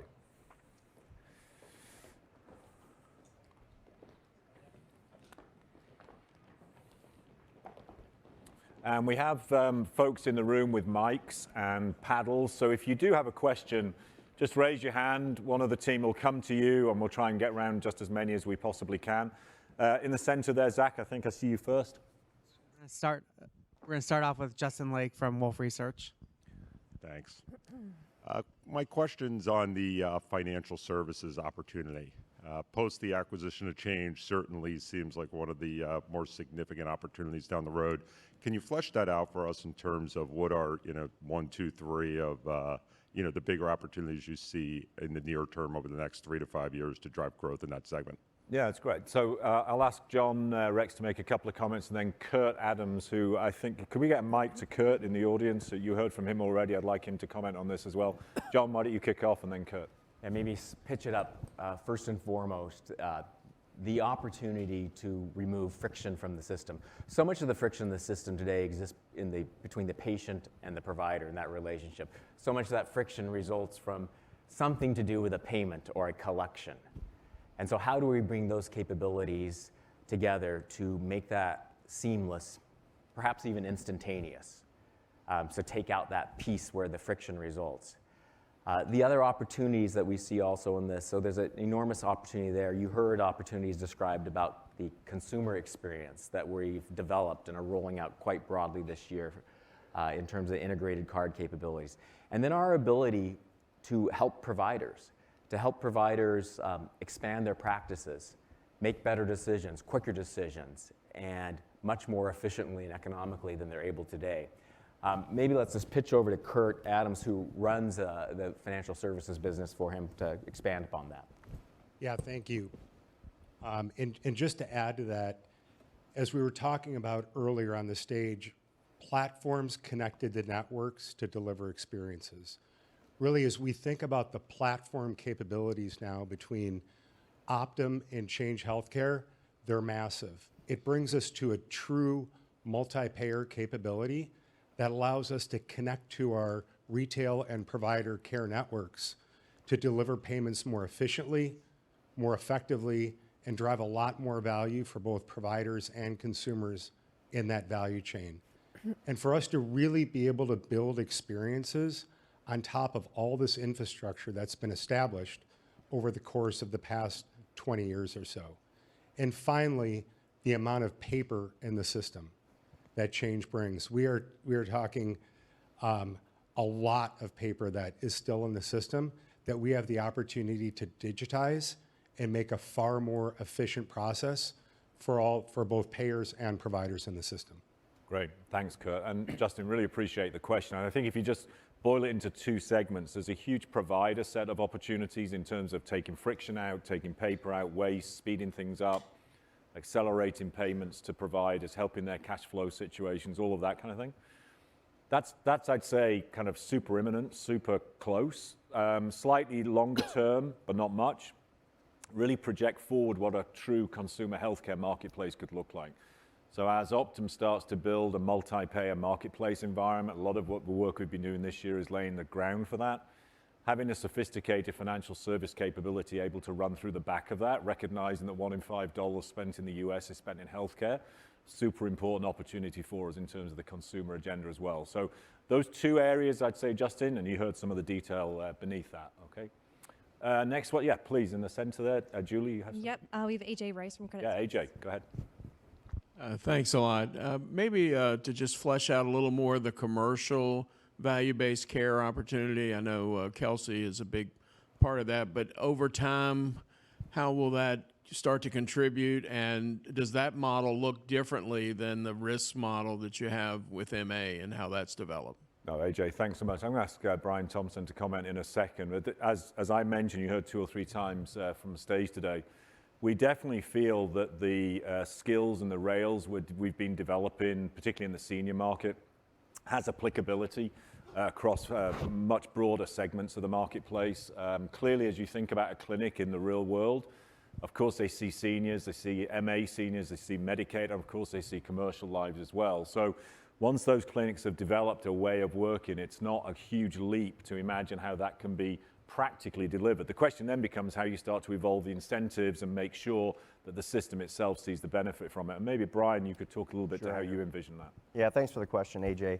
Having spent so many years in Medicare, I'm perhaps most excited about the opportunity that I do see in commercial. And it's not new to us. We've done value-based care in commercial for some time in California, in Nevada in particular. But what I think I'm most excited about is what I haven't known in the past and what I've learned from Dr. Lin and others. I think the breadth and scale of what we can do in commercial, we're just scratching at the surface of it. So I absolutely believe that this is the future of commercial care, and driving the same sort of alignment is the same sort of incentive that we see between providers and payers. That's no different. How do we make sure that we get that excess and inefficiency out of the system that we see in fee-for-service is probably what we're most excited about in the commercial business. So yeah, I think we're only scratching the surface, and Kelsey Siebold is certainly helping us understand what perhaps we haven't known in the past. And I think, I'd just add to that, AJ, as you think about it, a lot of the progress that's been made so far, honestly, even in the MA sector, as you think about how we make sure the right resources get allocated to the patient, and then we're very focused on things like site of service and increasingly now beginning to address the efficiency of the core medical spend. And Dom King, when he was talking today about making sure everybody's on that best practice, that cutting-edge evidence-based medicine, but that's really just beginning. That opportunity to take savings out of unnecessary care, not site of service, just care that wasn't necessary in the first place. That opportunity exists both in the current value-based space, unmined fundamentally, and is a huge opportunity in commercial. So in a sense, both the current value-based platform and the potential opportunity in commercial benefit from that focus on that piece of the space. And that's where you're going to see a lot of attention. That's why the systems, the bringing together of clinical expertise with technical expertise, being able to automate this at a level we haven't really seen before, becomes a key enabler to both of these. How can we do more for seniors in the classic space? How do we unlock the commercial space? Yeah, Zach, you have Kevin, I think. I've got Kevin from Bank of America. Great, thanks. You've talked a lot about home and value-based care, a lot more than I guess I'm familiar with you talking about it. You said that that's going to be a big part of the value-based care growth. Is that in the 750,000 that you're talking about growing this year? And if so, can you talk a little bit about the economics? Is that similar to a physician economics where it's 85% of premium, or is it some component of that? And how do we think about margins? Yeah, great. Kevin, I'm going to ask Dr. Decker to respond to that, please.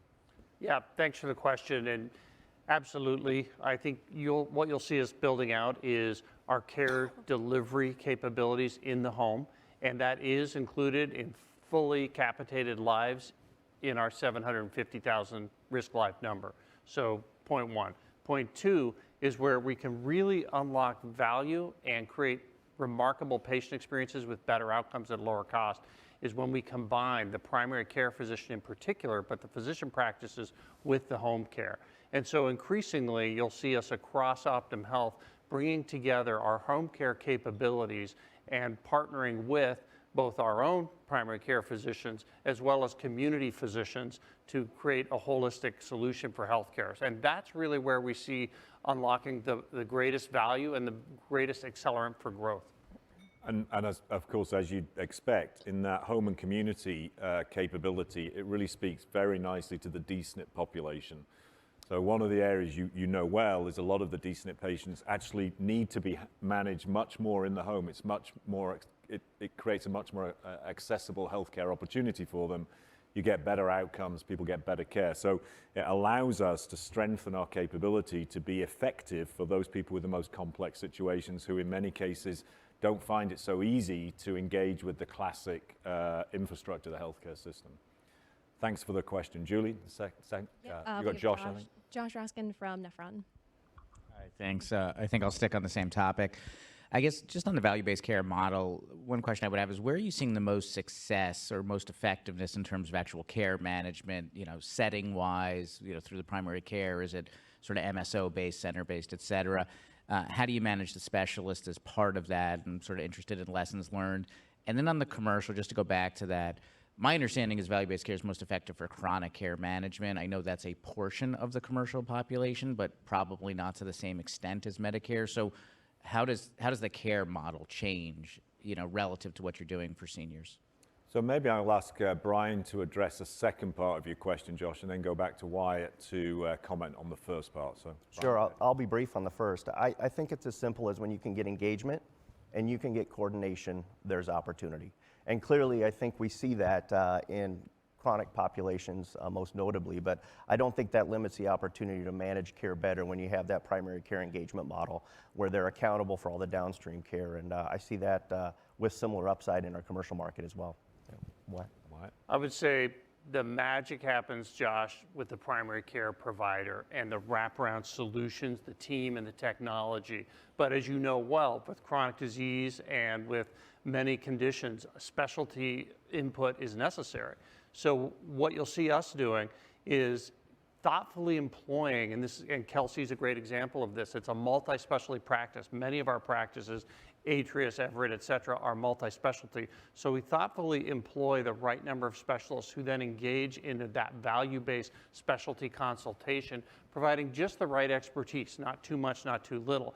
And in markets like Colorado, where we have largely an affiliated specialty network, we actually work with SCA and Caitlin Zula to say who are the highest quality orthopedic providers in that market, and we use data and analytics to identify them and preferentially leverage their expertise. So if you're practicing high quality evidence-based medicine, you're going to get Optum Health's referrals. If you're not, you're going to see that number dwindle. And so for us, that's a very powerful motivator for our physician specialty networks, who are a critical part of the team. And it's fascinating, Josh, when you spend time with the advanced value-based care clinics.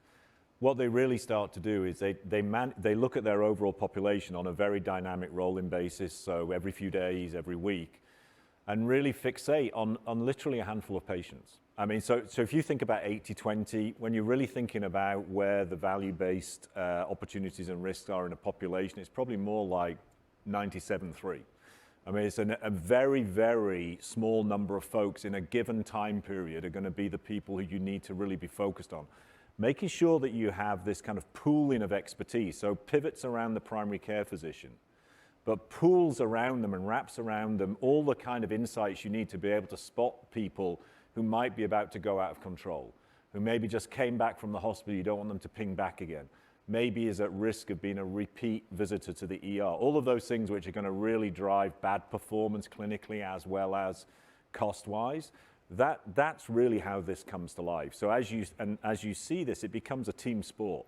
The primary care physician is very much the center of it, but it becomes a team sport. And the more competency you can put in that team, aligned with the right incentive, the best outcome you get. And then, of course, as we start to power that with more and more data, which I'd say is still early days, the work that Dom King shared with you today, the progress we're making in terms of being able to deliver evidence-based care advice to physicians in real time, that's beginning. We have a long way to go with that, but the potential there to really raise the standard across the board is phenomenal. So when you think about how that team can strengthen, that's where we think we can head. Okay, Zach? I have Ann Hides from Mizuho. Great, thanks. This is a follow-on to AJ's question about commercial opportunity and value-based care. Can you put some numbers around that, maybe timing of goals, how many lives you expect and when, and what do you think the biggest barriers to entry to penetration for that is? And then secondly, for 2023 guidance, can you just talk about what type of recessionary risk you have in that guidance? That would be great. So John, why don't you tackle the second part, and then I'll come back on the first. Yeah, in terms of the 23 outlook and the potential for recessionary impacts and such. So for a company like ours and such, in terms of different impacts we would consider, certainly what's happening with interest rates broadly.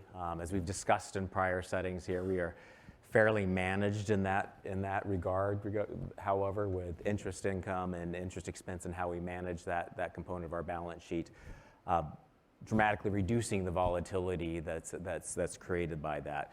Typically in a position where we are modestly biased to being net investment income positively biased, however, in terms of any of those types of situations. The other impacts that we see in recession, in terms of impacts they can have on other businesses, often have to do with business cycles. Not so much in our core health plan businesses, but in other businesses such as Optum Insight. What would we think about business activity all over broadly in terms of relationships that we're entering into? Now I say that realizing that health systems, particularly as they work with Optum Insight and the many offerings they have in their rev cycle business, as they come into periods which are challenging, are often attracted to the ability to do business with a partner like Optum Insight. But taking a view at that and how would that impact elements such as we discussed, what would happen to our revenue backlog growth as we look at that. Considering all those elements is really how we looked at putting together the business in terms of the business plan for 23 and what kind of offsets we might see. Thanks, John. And to your first question, so already underway, so pockets of commercial risk capitation already in the business. You heard from Tony Lynn and Kelsey, several other areas of Optum Health, we already have that. I think in terms of pacing, I think this is something which we'd see accelerate over the next 3, 4, 5 years. It's going to be very much a kind of geographic employer kind of mix. So I think you'll see it pop up in different locations across the country. And one of the things we're working very closely with is how to do that. And we're in a very interesting opportunity in that regard. So if you think about historically, we've tended to meet our patients through the insurance business first, and then we've connected them to care in Optum. I think as you think about this model of moving toward commercial value-based care, the model can work both ways. We can, of course, continue to do that, and we have a high probability of meeting people through Optum and then arranging their financing through the insurance business. That creates a super interesting way in which you can bring this whole concept to life. So being a little bit more plural about the way in which we evolve this model is something you're going to see. Sometimes it will be very much UHC-led, and in fact other payers, and we're in engagement with other payers around this agenda right now. And it can also work the other way. So the clinic sits in the city, it's already looking after lots of people in that employer group. Maybe they want to change the way in which it operates. It's actually a conversation which begins with Optum and then becomes backed up by UHC. So you'll see all of that start to play out. I'd guide you over 3 to 5 years in terms of substantive growth. Yeah, Andrew, let me add, Andrew hit on the two things. You asked about the rate limiting factor.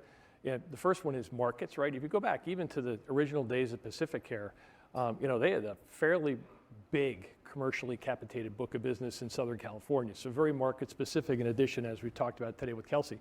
But also, as I've sort of been in the national account space, we hear and more are sort of willing to sort of go to Optum Care and say, hey, what's going on Optum Care? Can we dedicate part of our population in this zip code to Optum Care? I think and there's a little bit more of a lean into some of them being willing to accept a little bit of a narrowing of a network. So those type of things are sort of what I would say you could look at market-wise and employer-wise are two things that you would logically look at as the rate limiting factors. Absolutely. Julie. Hey, Lance. Hey there. So you're forecasting some really strong growth in the employer membership in UHC, in particular in ASO. Just interested in what sort of products are driving that and what particular segments that's expected to come in. I think Brian's been hoping you would ask that question, so I'm going to just let him answer that. That's on a T. We're really excited about our growth, as you might expect, for 2023, and I'd say it's really balanced. A couple of things that I might point out. Our Surest offering is really resonating in the market, both fully insured and in our ASO. Level-funded products continue to be an alternative for small group plans. As I look forward to 2023, I think this is our strongest growth year that we've seen in almost a decade for our national accounts. So our value prop, how we organize across our enterprise with Optum is resonating, but you're just seeing strength and balance across the entire business. And clearly that's also benefiting from the expectation that we see redetermination start up here again in 2023. But really pleased with that balance, not only in ASO, as you said, but also growth in our fully insured business. Great, thanks so much. Zach. I've got Lisa Gill from JP Morgan. Hey, Lisa. Hi, thanks very much. So I have two questions on the pharmacy side. First, Andrew, I think last year we talked about value-based programs and shift towards value-based care when we think about the pharmacy. I can understand that for United Healthcare, but how do I think about difference in payment mechanisms for non-United Healthcare when I think about your PBM, would be my first question. And then secondly, when I look at the margin improvement for 2023, is that biosimilars, and how do I think about the biosimilar opportunity? Yeah, no, two great questions, Lisa. Thanks so much. Make a couple of comments, and I'm going to ask Heather to go into more detail on both of those. So just on the biosimilar piece, and Heather can describe a little bit more to you on that. From our perspective, we see the PBM as a key mechanism to drive as much cost advantage in the system as possible, so to drive down those prices as fast as possible, driven by the catalyst of the biosimilar. But then we're passing that through to the payers. So the short answer to that question is really no. We see this very much as a moment where the PBM demonstrates its effectiveness as a procurement vehicle on behalf of the clients, the beneficiaries of the savings. Give a little more detail on biosimilars, Heather, and then into the first part as well. Yeah, sure. And so maybe let me take the biosimilar and how to think about 23, and then we can do the value-based care. So when you think about 23 and the strength in 23 is really going to come from a couple of things. I've said it before, but the PBM is really well positioned, from just a value proposition standpoint and how we're serving clients. And we've seen really strong growth there. So that's one element. The other element of it is the breadth of the pharmacy services. We highlighted a few of those today, but you can feel pharmacies that are integrated into communities. They're integrated into care models. They're integrated into patients' lives. We're leading with pharmacists first, 24/7 access. And we've seen material growth year over year as a result of that. In fact, we've seen double-digit growth in the pharmacy segment of our business. And a lot of that growth comes from non-UHC sources, a lot of that volume and growth. So I think that's the strength you're going to see in 23. Biosimilar, to Andrew's point, that's all about the client. And this is the event that offers the opportunity to drive affordability, beginning with adalimumab in specialty drugs for clients. We use the competition, the selection, and I think, when I think about biosimilar, the thing I would take away for what Optum Rx is doing is we're really set on ensuring that we provide affordability with choice. We're not limiting to provide client, patient, and prescriber choice. We wanted to provide both, and we're driving affordability with year one material savings to our clients while allowing our patients, their prescribers, and our clients to make the choice between continuity or new options. And so that's what I think about biosimilar value-based constructs. So we're not going to actually impact total cost of care until we get pharmacy into the perimeter. And so those models, you'll see us driving two really important aspects. One is those clinical models where we're doing more than just dispensing. We're getting closer to the prescriber. We're getting closer to the pharmacist. We're getting closer to those that bear risk. And we're making sure they have the tools and the supports. We're wrapping around them with the clinical models. We're co-locating with them with Optum Care practices. And so that's how I think when you think about value-based care, think of us as the enabler. We provide the data, the tools on the PBM side. We provide the holistic pharmacy. And then we'll talk about this a little bit more in the Optum Rx seminar, but we are building capabilities with our pharmaceutical manufacturer partners to give them better tools, better data, so that they can ensure that they're enabling the value-based care as well. So that's how I think about it going into 23. No, great. Thanks so much, Heather. And I just go back to biosimilars just real quick. The work that Heather and her team have done in terms of creating this platform where we believe we get great opportunity to leverage down cost and maintain increased choice so the consumer provider has choice. We're really laying a template down to how we think future biosimilars need to be managed. So this is very much pro-biosimilar, it's pro-competition, it's pro-bringing costs down, and it's a model we're going to apply on future. And as you know, there's many more coming after this one. So this is an important step, and a ton of work's gone on this year to lay the ground, and we're feeling very good about how we sit as we roll into the new year. Julie? Yep, Gary Taylor from Cowen. Thanks. Ooh, good morning. I want to go back to value-based care for a minute, and what I'm thinking about when we look historically at entities that have assembled large groups of physicians, either employed or affiliated, and have quickly ramped the risk-taking, the actuarial risk-taking that those groups have had. So many have struggled or outright failed. So all we get to see when you guys acquire something or build something is we see it going into that Optum Health line, and we get to see the OI, and that's kind of all we're getting to see out of it. So I was hoping maybe you could talk about 2 or 3 things that you're tracking or looking at as CEO to give us comfort that the clinical technology, financial integration is happening, and that the risk-taking and the ramp of risk-taking is prudent and not, getting ahead of yourself, so to speak.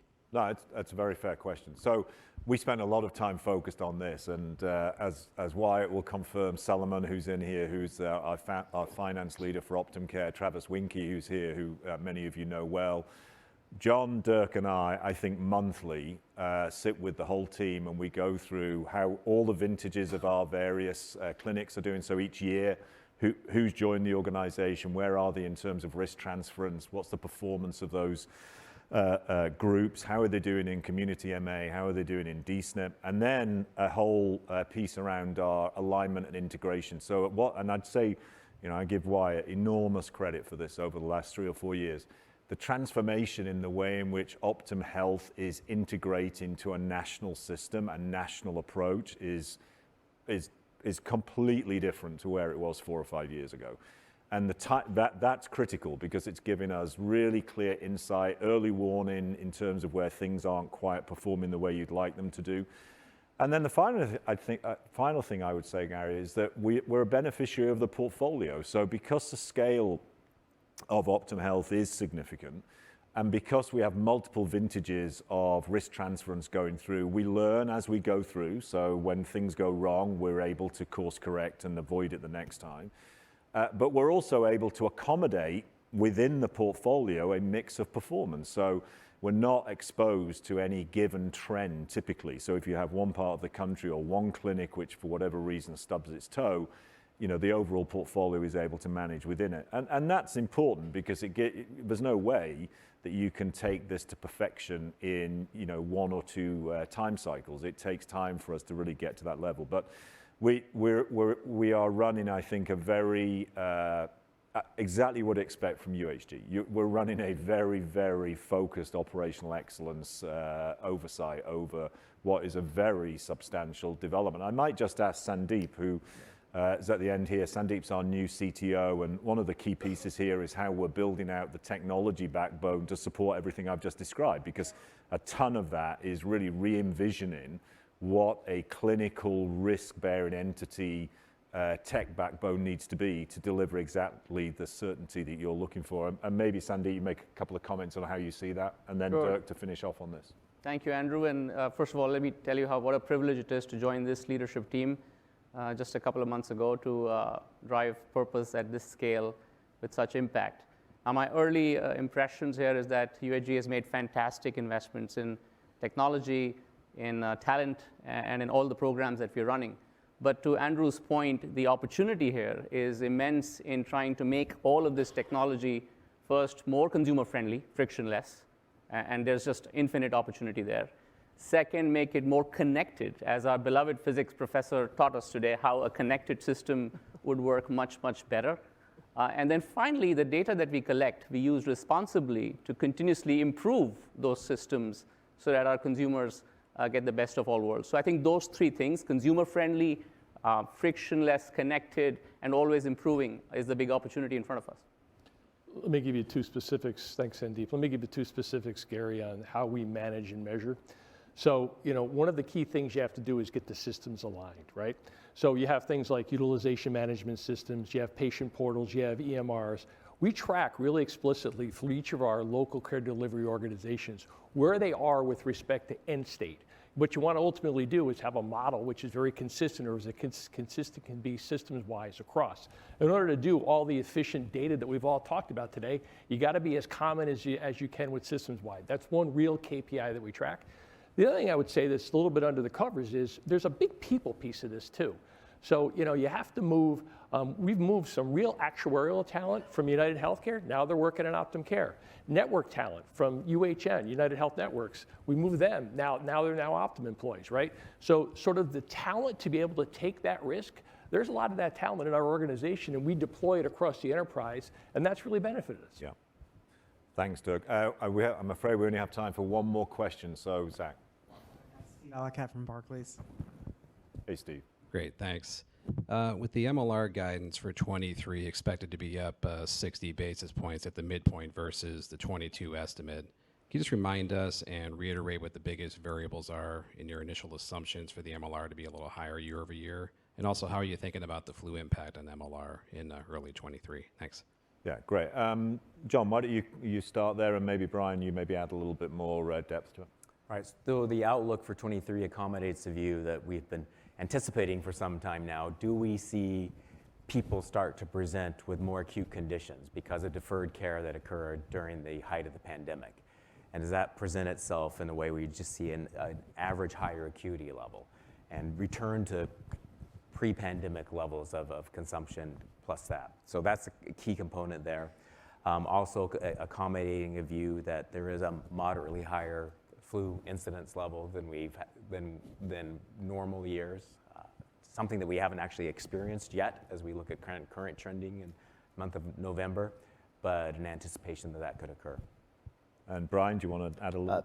The only thing I would say is really pleased with how we're stepping out for our BCR next year, particularly as you think about continued greater mix in our government programs, really stepping out at what I consider to be a real sustainable and durable position. And on the flu, we probably all experienced it as we gathered for Thanksgiving holidays, certainly seeing it a little bit higher, but that's really resonating in the RX scripts, Tamiflu, physician, not seeing it on our inpatient levels. So I would suggest less intense, but moderately higher than normal, and both rest of 22 and how we thought about 23 is instructed with what we've seen here early. Oh, thanks.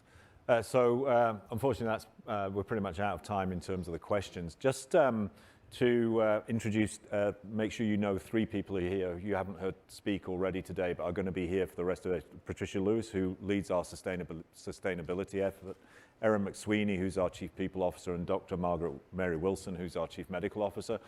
All 3 are going to be here, obviously, so although questions didn't come up in their topic area, please do take advantage if you're interested in what we're doing in terms of people strategy, what we're doing in terms of our quality patient safety strategies, and what we're doing, of course, in our core ESG strategies, where a ton of progress has been made this year. So please do take advantage in the corridors or in the seminars to catch up with everybody you want to. We've tried to put some time in the day for you to catch up with folks in the corridors. Please do that. You've seen about half of our team who are here. There are another half ready to go, ready to answer your questions. Please do avail yourself of that. I want to thank the team, but most importantly, thank you very much for the questions, and thank you for your attention today. The seminars are going to start after a short break. Please take advantage of all